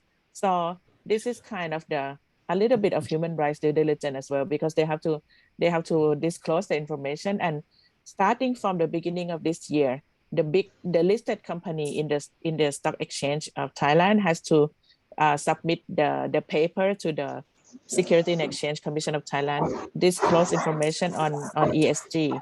But for the small medium-sized company, there is no requirement like that yet. But it's still based on voluntary measures. Sorry, Jan. I'll give you time to say what you want to say, but on top of that, I would like to ask a question. For the National Action Plan, we know Thailand already has one, Japan has one, Malaysia is developing one, I think Indonesia as well. Malaysia has a history of failing action plans. Our National Anti-Corruption Plan is out the window. Our National Tiger Conservation Action Plan left us with 100 tigers, although the tiger was 3,000. So how can we work towards a successful national action plan? Who holds, just now Narilak mentioned that the government has a list of activities to do, maybe new regulations, new laws. The private sector has things to do. Who holds each other? Who holds these people accountable? Who holds the government accountable? Who holds private sector accountable? Yeah, how does this work? So space to Jehan to respond to things you want to just now, and in addition answer this question. Thank you. Thanks so much, Kui. I think it's definitely a shared responsibility. It's not a problem that solely sits on sort of one institution. Obviously, I think having a good environment, sort of enabling environment is key, and so that's why these national action plans are put in place.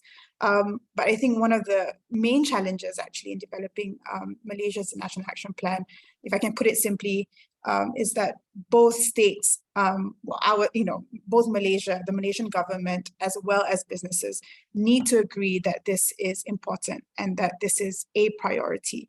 So as I've mentioned before, this does require a little bit of a mental exercise and a cognitive shift as we address some of the external pressures that are already present. So if we're looking at trade action upon Malaysia, I think in the past 2 years, there's still about seven MNCs still sitting or still, addressing import bans by the US, but also, similar trade action by other countries and other sort of, receiving goods from Malaysia. So the idea is really to value add into this conversation of building resilience. And I think we've seen that in the last few years with the pandemic, with the disruption of supply chains across the globe, and really the BHR agenda is sort of an umbrella term, an umbrella concept, and of course there has been a lot of work that has been done at the ground level for many years. For example, in labor. So the Malaysian National Action Plan is looking at sort of 3 thematic areas: labor, environment, as well as governance. And there have been multiple actors, policies, guidances, action plans in place. So for example, ILO, together with the Ministry of Human Resources, published the updated NAP on forced labor end of last year. So the question for the NAP and BHR is, are we merely reconstructing some of these existing issues and solutions, or are we saying something new? And I think this is a very difficult thing to achieve, but that's the idea. That's what we're trying to address. Another challenge, of course, in the very near future is, okay, now that we have an NEP, hopefully by the end of 2023, and this is developed, this has been launched, how do we ensure implementation? And I think Malaysia is actually learning a lot from Thailand on how implementation is being done in Southeast Asia. So we do look at sort of regional peer learning as part of that process. I also just wanted to talk a little bit about the NEP approach, right? So these NEPs are really rooted in the guiding principles. And these are very aspirational in nature. They provide a common language for action, but applying these principles is still very much inconsistent across businesses. I think as Kun Narilak has mentioned, based on sector, size, ownership, structure, etc.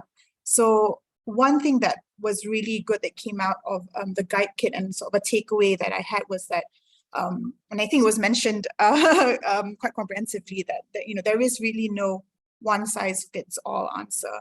And I think an important point is to look at how we are responding to the needs of SMEs. Because I truly believe that even small businesses can be standard setters. And I think if we try to remember that and try to imbue some of that values on small businesses as standard setters, I think we'll be having a different conversation. And Roberto also mentioned that social and environmental issues will be increasingly normative. We're looking at investors now measuring impact based on these criteria and how businesses perform against this criteria. And there will be, this will continue to be reinforced as the business and human rights agenda evolves.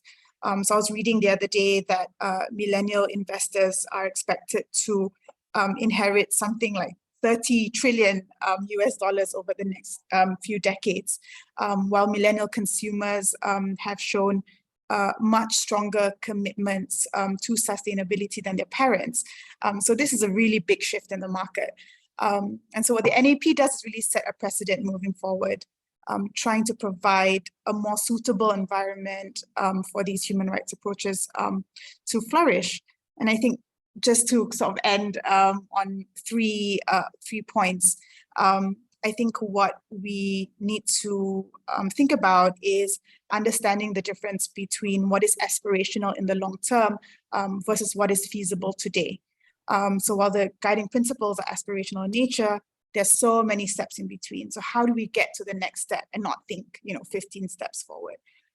We also need to prioritize the types of risks to businesses, to SMEs, but acknowledging that they are all interlinked. So if we are reprioritizing some of the areas of concern, then we might see also a shift in how we are addressing some of these issues. And I think finally, again, just going back to my point of not going at the problem alone, very rarely is any sort of viable solution to the most pressing issues today. It's not achievable without everyone addressing it together. And so if one part of the ecosystem is not really pulling its weight, it causes pressure on other parts. So I'm going to end there. But yes, thank you. I hope I answered your question. I saw a hand by Kamini just now. Do you still want to respond, or can I give the floor to someone else? Okay. Thanks. Okay. Yeah, no, the conversation passed and moved into something else. So yeah, I think you should just go ahead. Okay, but feel free to type in the chat. Sure. Okay, so my next question is for Roberto. If you don't mind, I would direct the question by Andrew to you. So if Malaysia has a low level of respect for human rights, we haven't acceded to many human rights treaties, how can we encourage SMEs to adopt higher standards, especially if they want to do business with countries that observe higher human rights standards? So this is Andrew's question, and I want to top up the second question. Just now we heard a lot about the importance of collaboration. So just now you mentioned that PCSD encourages collaboration between stakeholders and support businesses in improving their sustainability commitments. So can you give us an example of what type of collaboration that BCSD has facilitated? So 2 questions. Okay, so on the first question, you said something interesting before, and you asked this rhetorical question, are we preaching to the choir? I feel we are to a certain extent. You know, I come from the private sector. I worked over 20 years in the private sector in you know, management, senior management positions. And then at a certain point when I came to Malaysia, I started working for the non-profit organization with the Chamber of Commerce and now with BCSD Malaysia. And one of the most difficult things for me was to grasp, was to understand the jargon that is used in this environment, okay? It seems that sometimes there is a specific dictionary, a specific set of words that are being used, okay? Not understanding who is the receiver on the other side of the message, okay? So it's really, really important that we try to tune, or we try to adapt our communication strategy. And I go back to what I was saying before, bearing in mind who is the interlocutor. So it is hard enough for MNCs, for you know, large companies to understand what we are talking about. Okay, can you imagine SMEs? Can you imagine how difficult it is? I mean, over the last 3 years, so we have done, as BCSD Malaysia, so many webinars and seminars and stuff like that, especially online. And I see people nodding all the time, and they go, you know, away from this very interesting webinars with very interesting speakers nodding and say, yeah, yeah, yeah. But then they go back and do exactly the same things. You know, they don't change their you know, way of doing business on a day-to-day basis, which is actually what we want them to do. So we are doing something wrong. There is something wrong in the way we talk to these people. And there is something wrong in the way we approach business, okay? So I know that it's a little bit controversial, but, you know, talking about human rights only on the merits of its ethical value, okay, is not sufficient, It is paramount, is extremely important, is the starting point for us. But when we talk to business, we need to tell them why they should embrace human rights practices.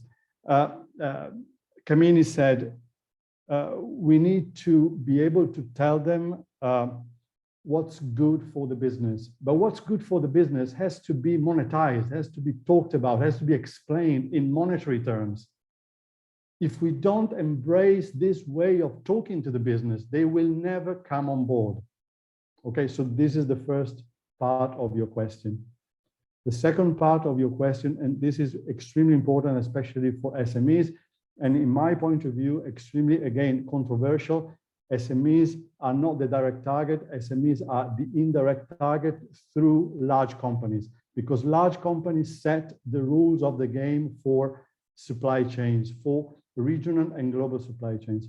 The second part of your question on collaboration, and you asked Roberto, give an example on collaboration.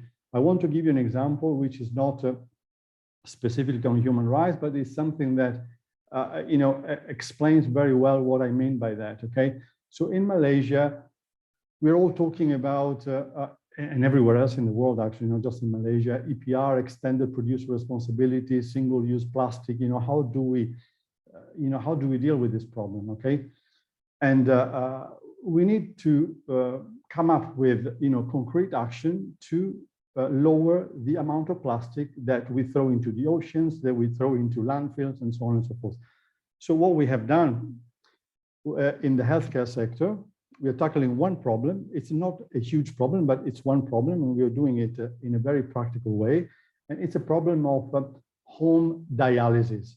You know, patients who are in home dialysis, they use a lot of plastics because every 4 times a day, they use a plastic kit in order to undergo dialysis. So we have grouped together a number of companies in the healthcare sector, okay? and a number of stakeholders in the recycling. And so it's a total of 12, 13 companies, okay?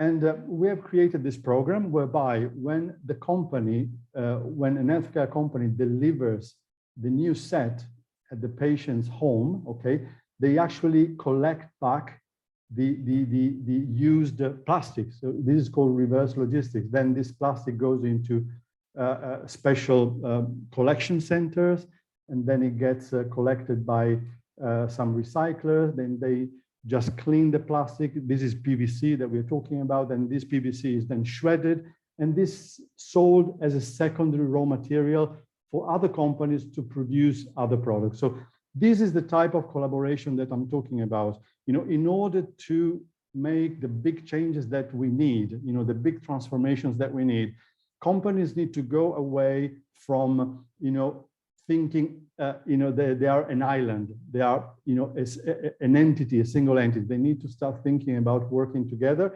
in some sort of pre-competitive and non-competitive space and come up with things together, you know, initiatives together that can solve these issues. A follow-up question to Roberto, if you don't mind. How about government? So just now you shared about how difficult it is and how we need to use the correct language when speaking to companies about human rights and sustainability.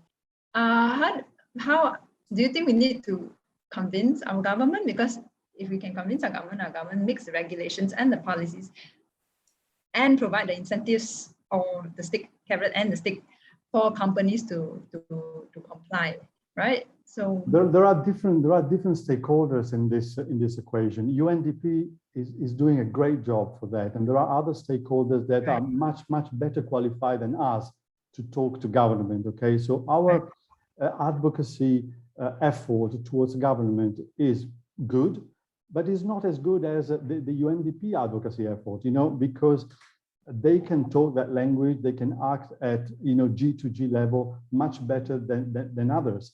So I feel that our role is to talk to business. We come from business, we understand business, we have business solutions. So our solutions come from business and they go to business. So this is our unique selling proposition, if you wish. This is our value proposition. And I want to promote this value proposition because this is what we do best.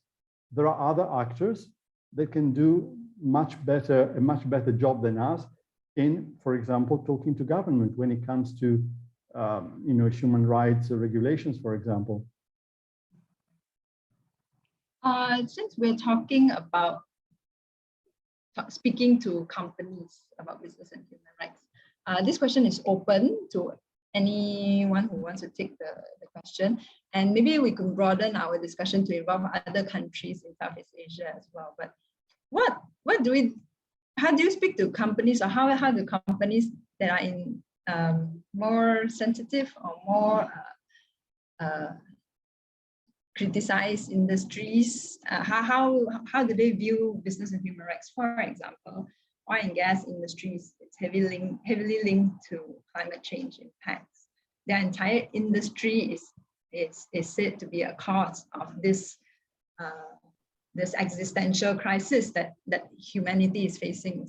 So how do companies like that talk about business and human rights? And in addition, just now, Roberto gave the example of bags by kidney dialysis patients, but they need those plastics. What about companies that come up with non-essential plastics unnecessarily? How do we convince companies like that to enhance their sustainability commitments? Does anybody want to respond to this? I can go, Pui. You know, I think to answer this question, we need to also go back to what Roberto was saying about engaging with MNCs. And I think, you know, these are where some of the hard conversations and hard decisions need to be made. So this is actually one of my favorite, I don't know if you can see my background, but breaking up with fossil fuels. I think, you know, I mean, it obviously in implementation, this is an extremely difficult thing to do. But I think, you know, the state has the obligation to really sort of set the stage in terms of saying, by this date, we need to start phasing out some of these very detrimental practices on the environment and thus on people. And I think this is something that the governments in general are not willing to do. So it does require a lot of very difficult decisions about, sustainability and how you see the development of the self-sustainable agenda. And I think one important way to do that is to completely reimagine a different type of relationship between the government and business. How we're seeing that relationship today play out. This is just not the answer and cannot keep going down that road. I think there's a lot of this debate on the international level, how companies, try to, siphon off some of this conversation into, how consumers are sort of dealing with climate change, when I think a much higher percentage of what's happening in and around us when it comes to the environment, can be traced back to very few companies. And I think this is a really, really, really important part of this conversation. David? Hi. So I raised my hand to ask a question rather than to elaborate on this point that Jihan shared. Sorry. Can I just ask if any other panelists want to respond to what Jihan said? Okay, can I go to Kamini first before I come back to you, JD? Sure. I think it really goes back again to what Roberto said. You have to see whether it makes business sense for them or not. And if you look at the conversations right now, Malaysia is viewed as for instance, Malaysia and Thailand is viewed as a high-risk country for human rights and labor violations. Why is this a question? It's only because we've been spotlighted. Whether or not it is actually happening, is the violations as bad or worse than some other countries? We don't know, but it's because we are being highlighted. That's why these conversations are coming out. And the government, at least the Malaysian government we see, is responding to that. Because why? We don't want to lose our trades. We don't want to lose business, so to speak. So it really goes back to speaking to the language that these companies or these stakeholders are willing to listen to. Just a very quick one, if I may. On the transition of oil and gas companies, or on the decarbonization of oil and gas companies or heavily carbonized sectors, okay? What I can observe from my point of observation, and one of our members is a prominent oil and gas company, okay? That they are very cognizant, they are very aware that they need to transform, that they need to transition, okay? Transition is not going to happen overnight because it's like steering a huge ship, it takes time and there is inertia. But it's happening, okay? Some of these companies are delaying purposely, but some of them are very acutely aware of what they need to do to transition, okay? One thing that worries me, talking about SMEs, is that their supply chain doesn't know. There are hundreds of companies in the supply chain of oil and gas companies or companies that are in the midst of a huge transition that don't have a clue what's happening.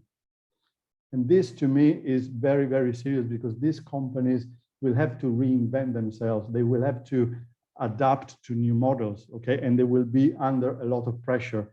And these are the companies that ultimately will also, likely have human rights violations. So it's very important that, we take SMEs through this journey to tell them, what the move to a more sustainable world means to them as well. Thanks. Thanks. Very insightful, yeah. JD? Yes, so it was on the topic of collaboration that was spoken earlier, and to your earlier feedback on the many field national action plans that we have seen in our country in the past. My question is more around, and probably this would be best posed to Roberto, as he's come from the Chamber of Commerce experience in the past, is that how can the EU Chamber of Commerce play a key role in providing that push of an effective implementation of the NAPFL, mainly because of the fact that we now have this legislative requirements that are coming in. What and how can the Chamber of Commerce play within the NAPFL landscape? Clearly, I cannot comment on the Chamber of Commerce. This is not my job anymore, and there is a very, highly professional individual running the show right now. So I cannot actually comment on what they are doing. But in general terms, the European Union has recognized that they need to play a much stronger role in this Indo-Pacific area, in Southeast Asia and the Indo-Pacific area. And there are a number of initiatives coming from the EU to fund projects, okay? And I think UNDP project that Jehan mentioned before is EU funded. A lot of these projects, a lot of these activities will be funded through EU money, money coming from the European Union. The European Union understands the importance of the 2030 agenda, the environment, human rights, gender equality. These are very, very important issues, and there will be projects coming, from next year onwards, with quite a lot of investment from the EU in this region, not just in Malaysia, but throughout the region, to make sure that there are, win-win projects, projects that are important for the EU, for example, the human rights due diligence and the adoption of the human rights due diligence, but also important for the development of some of the countries in this area. So I don't know if I've answered your question, but I think this is going to be a big driver to how the EU can actually support these actions. If I may, Puyi, also just add to that, I second what Roberto was saying. We're definitely seeing a lot more investment into the region because a lot of the supply chains are based in Asia.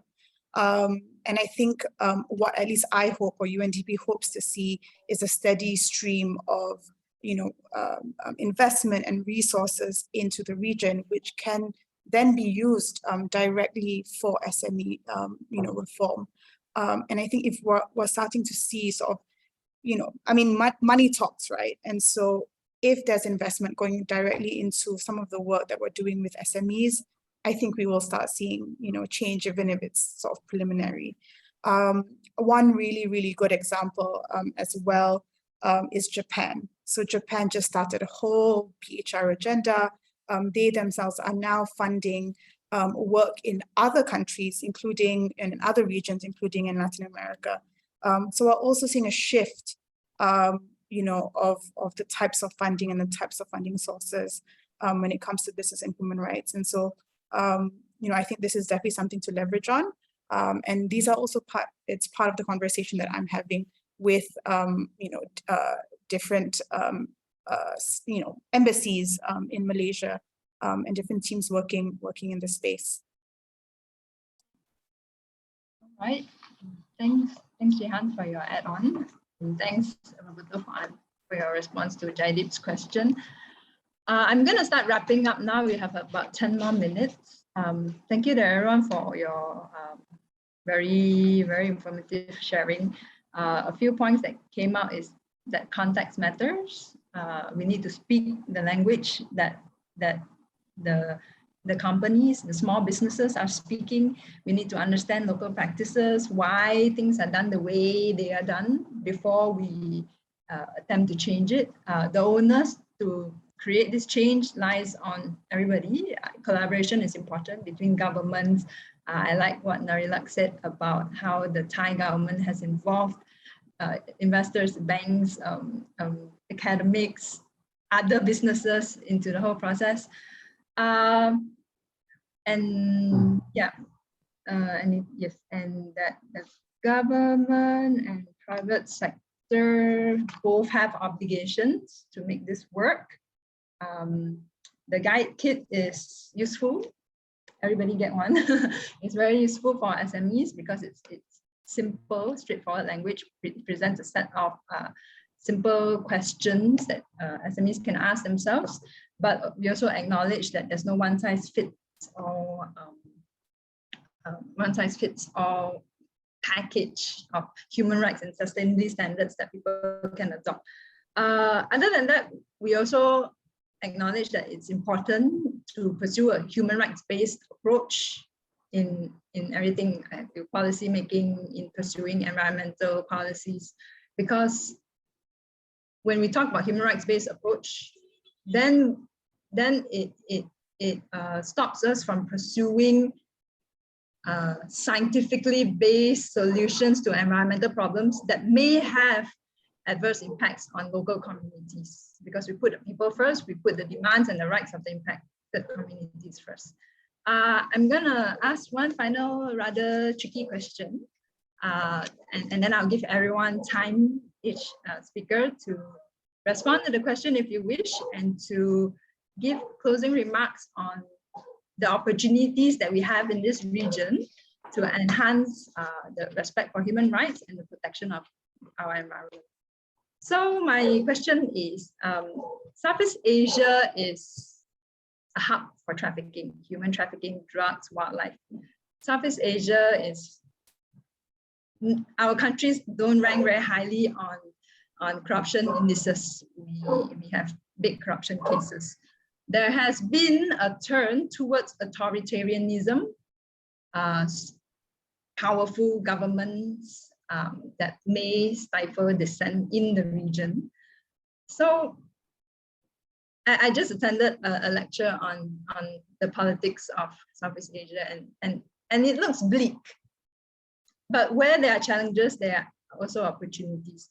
So amidst this corruption, crime, authoritarianism nexus, for example, I heard from an industry player that since our government has changed, regulations on factories meeting environmental standards have loosened. So amidst all these challenges, how do we continue pursuing this business and human rights agenda? How do we get more people on board? Is it a hopeful outlook or not? Okay, okay, and I'll pass the floor to the speakers based on the initial sequence. Okay, so Narila first. Thank you. The question, interesting question, but I think we should not lose hope. I mean, we all ASEAN countries should not lose hope. I'm from the government, actually. I know that in the government there are a mix of like good and, you know, some not good, some bad people. They kind of mix, but we should not lose hope, and we have to do our best in our duty. Like for me, I work on human rights, so my job is to try to ensure that Thailand has at least has a, you know, has a human rights standard and achieve work on under the human rights framework. So I think for in terms of issue of business and human rights, I think for us, for Thailand, I think I can share experience in Thailand. I think the key success factor that I think it can help in other countries as well. So I think the first thing is political will is the most important, because you need to sell this idea to the government to buy. And when the government buy this idea, it will be easy for all stakeholders to follow. This is the first thing. I think this is most important. Second is collaboration. As everyone emphasized about the cooperation among different stakeholders is very important. We need a collaboration from government, from business, from state-owned enterprise, from civil society sector, National Human Rights Commission, and academic as well.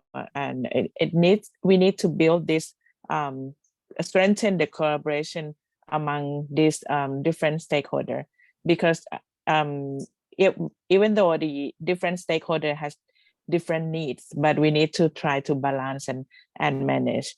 And meaningful engagement is important, because we need to engage them, but we have to value and listen to their voice as well, and also always update on human rights situation around the globe as well, because in ASEAN we have although we have a specific context and specific culture of business, but the movement in the international community did affect to our SME as well. And I found that at the beginning, when I told you that when we talk about the benefit to the company, we always say that, okay, you can expand the target group, you can increase your image. It doesn't work. But when I heard the industrial association talk to their line of business, they said that if we don't do that, we will be banned by by the EU or something like this. So it come to the point that many people raise that we have to make it a monetary talk to them to understand that the loss of benefit, the loss of money if they don't do it. So the communication and always update is important. And also I would encourage the learning from peers for the SME. So I think this is the important thing. And also regularly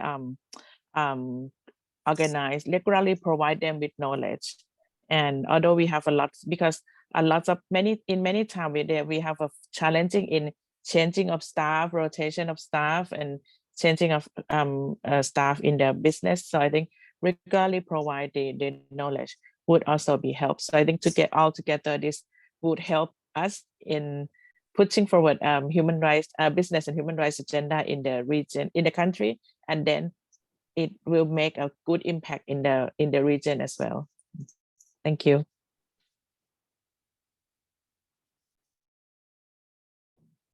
Roberto? Okay, so the journey from the government standpoint towards a better, more comprehensive human rights legislation will continue. And there are some drivers there: international pressure from NGOs, and some level of ASEAN harmonization of legislation. Okay, so it will continue no matter what. And sometimes it will appear to be slow, some other times faster, depending on the local dynamics and elections and stuff like that. But I think it's inevitable that the process continues. From the business standpoint, if you lose overnight the US market and you cannot export your products anymore, it's very painful. If you cannot access the EU overnight because you cannot comply with the local regulations, is very painful. Now, companies say, yeah, well, I will sell to India, I will sell to China, but India and China will soon follow suit. I mean, it's inevitable. So we need to approach business using some levers that the business understand.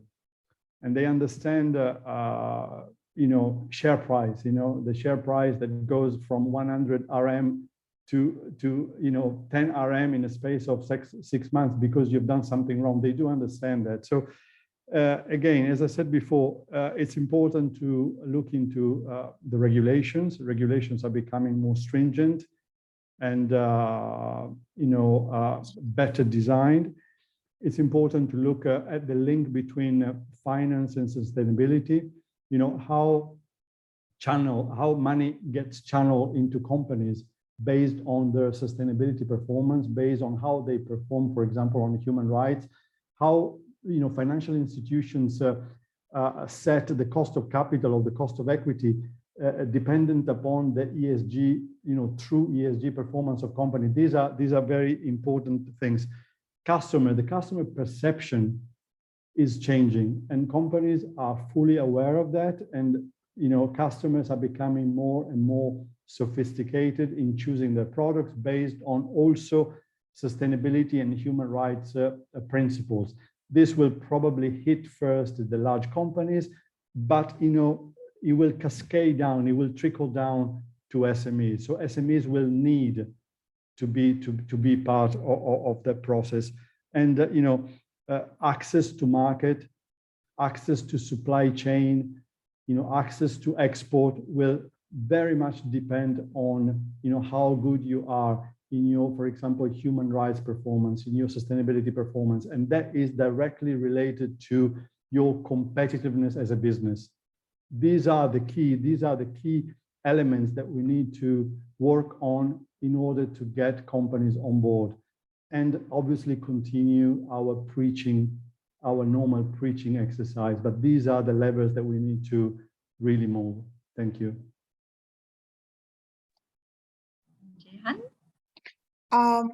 So I think I'll end on that business transformation requires a smart mix of measures, both mandatory and voluntary. So the future of the BHR agenda in Malaysia relies on a combination of top-down and bottom-up approaches. So we need to leverage on existing frameworks, but also introduce and mainstream new interventions like mandatory human rights due diligence. I'm a big believer that SME champions should be a thing, and that SMEs can be standard setters. Business emulating business is probably the best way to go about this. And so if we have enough champions in the space, we'll be able to start seeing a shift. And I think the last point is we also just need to continue to create an environment where we are building accountable, inclusive, and just institutions, which means looking at some of the challenges that Malaysia is facing as a country as opportunities to uphold human rights norms. But we also cannot speak of the achievement of universal human rights standards from a business perspective without linking it directly to the urgent protection of our environment and our ecosystem. And I'll end there. I think that looking at it, like I agree with you, it's very bleak when we look at our political situations, and particularly I would say for Malaysia. But this is also telling us that, at this point in time, the businesses are stepping up. And as much as I have such a tumultuous relationship with the pressures, external pressures, sort of telling us how to run our show. But at the same time, I think this is necessary because without the external pressures, things are not moving. We've seen how just, a few WROs have moved the system so much in Malaysia. There are conversations, there are amendments to the law, there are national action plans on forced labor being developed. Whether or not it's going to be effective, it is yet to be seen. But I also see that businesses are now taking the responsibility. They're saying that, hey, we're not going to wait for the government to step up. It's time for us to start making the decisions. We need to ensure our supply chain is clear. So I think that is also a plus point, because we are seeing things come up now that we've not seen in the past, but these issues exist. Child labor exists in Malaysia, forced labor exists in Malaysia. We've never spoken about it until the last 4 years. So I think these are opportunities. And I think that the fact that the government are saying one thing or the other may be a positive, but I'm also seeing that, the businesses are now taking the responsibility and not relying on this is what the law says, but rather this is what international standards requires. This is what our suppliers require. If we're not going to do it, we're not going to be able to sell. So we need to step up. I think it's as simple as that. I think I would say keep at it, keep going and continuing the work that we do. If we talk about the current acceleration due to the current events of WRO, that has accelerated this sort of initiatives, and that's all good. But if we look at it on a long-term basis and from the past experiences, when these things eventually die down. And what happens is the tiga apa attitude comes up, and that's when we need to come and think up differently. And how we want to think out differently in this aspect is that we really need to strive for a public-private partnership. We've always been preaching this. We've always said that the combination of the private sector, the public sector, civil organizations, and the government need to get together to address the issue on forced labor, human rights, to accelerate the change. Change takes time, and we may be frustrated at the larger overview and the way things are going. But at the same time, I am motivated by a lot of the changes that I see on the ground. That gets me out of bed. So yeah.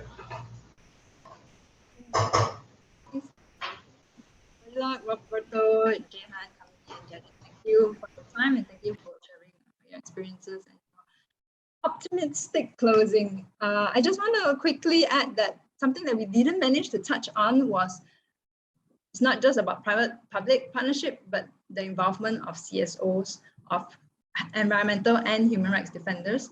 We need to give them space. We need to enhance protections for them because more and more defenders are being slapped with lawsuits or even murdered. And they actually form a very important part of the ecosystem because in my work, I have heard that the government is at a loss of what to do. They don't want to agree to the factory, but they met all the requirements, so they have to approve. And then what do? They ask the factory to speak to the NGOs. If you get NGOs consent, then you can establish your factory there. So that's where the role of NGOs come in because they do not have to balance so many different stakeholder interests. Their aim is to protect their environment, protect their people, and we need to protect them. I'm wrapping up now. We went a little over time. Thank you everyone for your attention, your time, your space, and I will pass the floor back to Jackie. All right. Sorry, I need to remove spotlight now.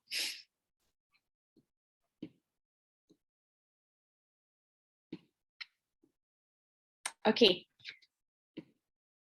All right.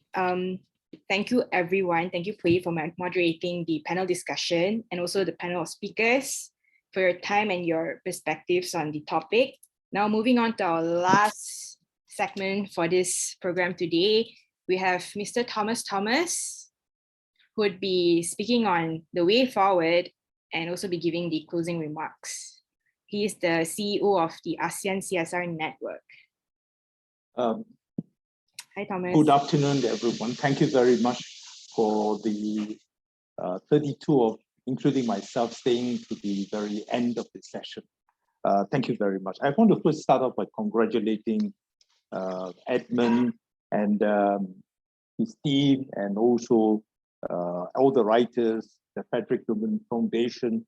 I think all these people and all the listed in the introductory chapter of Edmund's chapter has been covered. I want to say thank you very much. I think basically when you talk about human rights, what are we really talking? We just basically, the element is about treating people with respect, with dignity, and with fairness. Yes, it's true, the scene in human rights, the scene in ASEAN is not good. It is quite terrible. And sometimes when I listen to all these things, I remember this old Greek mythology, the saying when Athens was going to conquer a neutral island during a truce with Sparta around 400 BC. He said the strong can do what they can and the weak suffer what they must. I think that's the reality on the ground. The strong can do what they want or they can, and the weak suffer what they must. In human rights, sorry, I'm quoting Greek things, but there's a lot of initiatives around this. Are the results great? Yes, but they're also 2 steps back. Looking forward, I think what my remarks is to complement Edmund's last chapter. It's a very good coverage of what it is and where to look for. But really, what is the obstacles in this point that we do this? I think the first one is that in order for weak not to suffer, why can't we strengthen the weak? And we talk about strengthening the weak is to give rights to the weak whether it be as labor, whether it be consumers, all ASEAN countries, we all sign conventions for the consumer rights, etc. But are they in practice, or are labor, the ILO conventions, the core conventions from 8 has gone up to 10, health and safety. But are we doing enough on those elements? I think that's a very key part of things to do. So the role of government is very important. My own organization has done some studies, and it's quite very interesting with 10 years. When we do sustainability reporting, we find that government-linked companies with government-stakes initiative tell them you must do if things get done. At the same time, in elements like corruption and things, when governments fail, when governments have big gaps, businesses try to be much more hardworking. For example, if you look at the sustainability reporting, when governments give incentives, pressures, it works well in corruption. So I think the role of government is important. But what is really obstructing the standing in the way of things? I think there are few things. Most of it is they will say the government. I mean, a lot of business will say they don't. Nobody told them to do it, or I don't know how to do it. I have no time, no resources, etc. But at the end of it is also a mindset that profits at all costs must go. Usually businesses talk that money talks. Today, the UN agencies also say money talks. The NGOs, civil society says money talks. Even the religious organizations, you can buy them with money. So everybody is money. If money talks, then money decides it. But is money, when money go, it works on the principle of exploitation. Land, labor, and capital, you exploit it to get returns. Can we change our mindset from one of exploitation to collaboration to make it up? Even for funds and donors for these activities, you can see there's competition among NGOs. I've gone through this, and sometimes donor agencies will decide in their capitals what is good for the region, but there may be a gap between reality and what is needed and what is decided by bureaucrats somewhere. It happens in every government, it happens in everything. So I think the good things is this, there is movements on, there is a great, you see, we're moving this agenda, there will always be a pushback, and there will always be things that make things better. So the change is needed, the change will come internally because people want to make the change, or by external pressures. So one of the change is that is to realize that we cannot have human rights by itself. Human rights for business has to be part of the whole mindset, the whole ideology. They have to embrace responsible business conduct, where they not only treat their own employees, the community, the environment, and the consumers in the whole marketplace. This is very clearly in the statement of the purpose of an organization that came out some years ago. So if you look at today, the whole push for ESG, ESG is hundreds of initiatives using ESG, but all of them, most of it, you'll find talks about environment. They're very strong on E, very weak on S, and also very weak on the G. And one of the biggest problems in a study that we did about ASEAN doing social responsibility, I mean, in CSR and human rights, has been that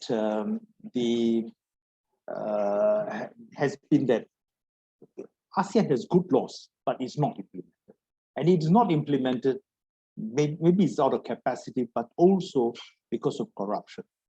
So we cannot even talk about many of these things without talking about integrity of this. So going ahead, what should be done? I think the external pressures are there. The EU legislation is come. You'll find four reactions. There are some businesses that I talk to who are getting prepared for it and is taking it very positively. You'll find free trade agreements with sustainability. Countries are moving. You also see that the countries that has problems are the ones who are going for national action plans. But one of the realities that I find, and I've been saying that for some time, just having a national action plan does not mean any change. There are countries and states with big statements. You look at ASEAN, they have huge, nice declarations, but it means nothing. So in this context, I think the guidebook is beautiful because it helps you to change statements into practice. So so I think going forward, what we have to do is we have to talk about our business case. The business case is very clear. There is risk, there is revenue, there's productivity. But I think the business case is not enough. You also have to talk about the moral case, that you have to do the right thing. You do the right thing because it's the right thing to do. You cannot become rich by making other people poor. You can't hold government and you can't go into politics to enrich yourself. You go into politics to enrich the country and the population. So I think in order to talk about moral things, it's also building up peer pressures, building up whole things that bottoms up. And part of it is also talking about changing laws that give rights to the weak, whether it's human rights defenders, civil society, consumer organizations, and also trade unions. And many of our national action plans and ESG talks about diversity, health and safety, which are very important. But more importantly, if you give rights to people and let them exercise those rights, many of these problems can be addressed, can be highlighted, and something can be done about it. So I think going forward, I think we also need to create this institutional environment. And this institutional environment is where we work together, creating that awareness and going. So even as ASEAN CSR Network, we are working with the ASEAN Business Advisory Council, trying to get businesses to take a holistic look. So we have this organization called the ARIBA, ASEAN Responsible Inclusive Business Alliance. But if you want to do the real thing, sometimes it's more difficult. If you want to do a wayang, do a stage of things, it's much easier. I think companies will come and tell us. So, and also, sometimes who do you get your money from? So I guess that going ahead, the opportunities are that the problems are people willing to live with problems so long, or we need change. So I think the desire for change is there. Let's ride on the change and let's do it right. Let's not do it for ticking the box or to please somebody somewhere and say, I've done a great job. Many companies come up with beautiful sustainability reports with nice glossy covers and pages. I have actually said that part of my retirement job would be to read these reports, which I've done, but attend AGMs, buy a token share and ask some sensitive questions. And I think it would be quite embarrassing. So I've not done that so far by doing that. But if you really look at it, there is a lot of things that we can do, and we can do it in small steps. And this guidebook actually helps us to do this. And I think the other point is we don't have much time. I think in terms of environmental things, in terms of people, we need to act quickly, and we have to act now, and we have to act decisively. We cannot allow the situation where the strong can do what they can and the weak suffer what they must. I think we cannot allow, we need to alleviate sufferings. We need to have prosperity for all with rights and privileges that comes with it. On that note, thank you. And thank you very much, and have a good afternoon. And let's all work together to make this world fairer, more just, and better for all of us to do, and also for our children. Thank you. Great. Thank you so much, Thomas, for wrapping up beautifully phrased.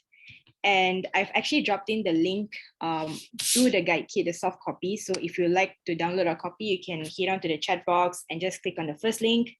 The second link will bring you to a form, a Google form, where you can fill in your details if you'd like a hard copy sent to you.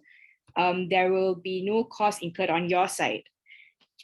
So before we end, on behalf of AmerBON, I would like to thank, first of all, FNF, without which this wouldn't be possible. And secondly, we'd like to thank the authors, Edmund, Thomas, Matthew, Andika, Terence, and Uma for writing up the chapters, the editors who've been doing the editing behind the scenes, the speakers who are here today, and those who have joined us for the book launch.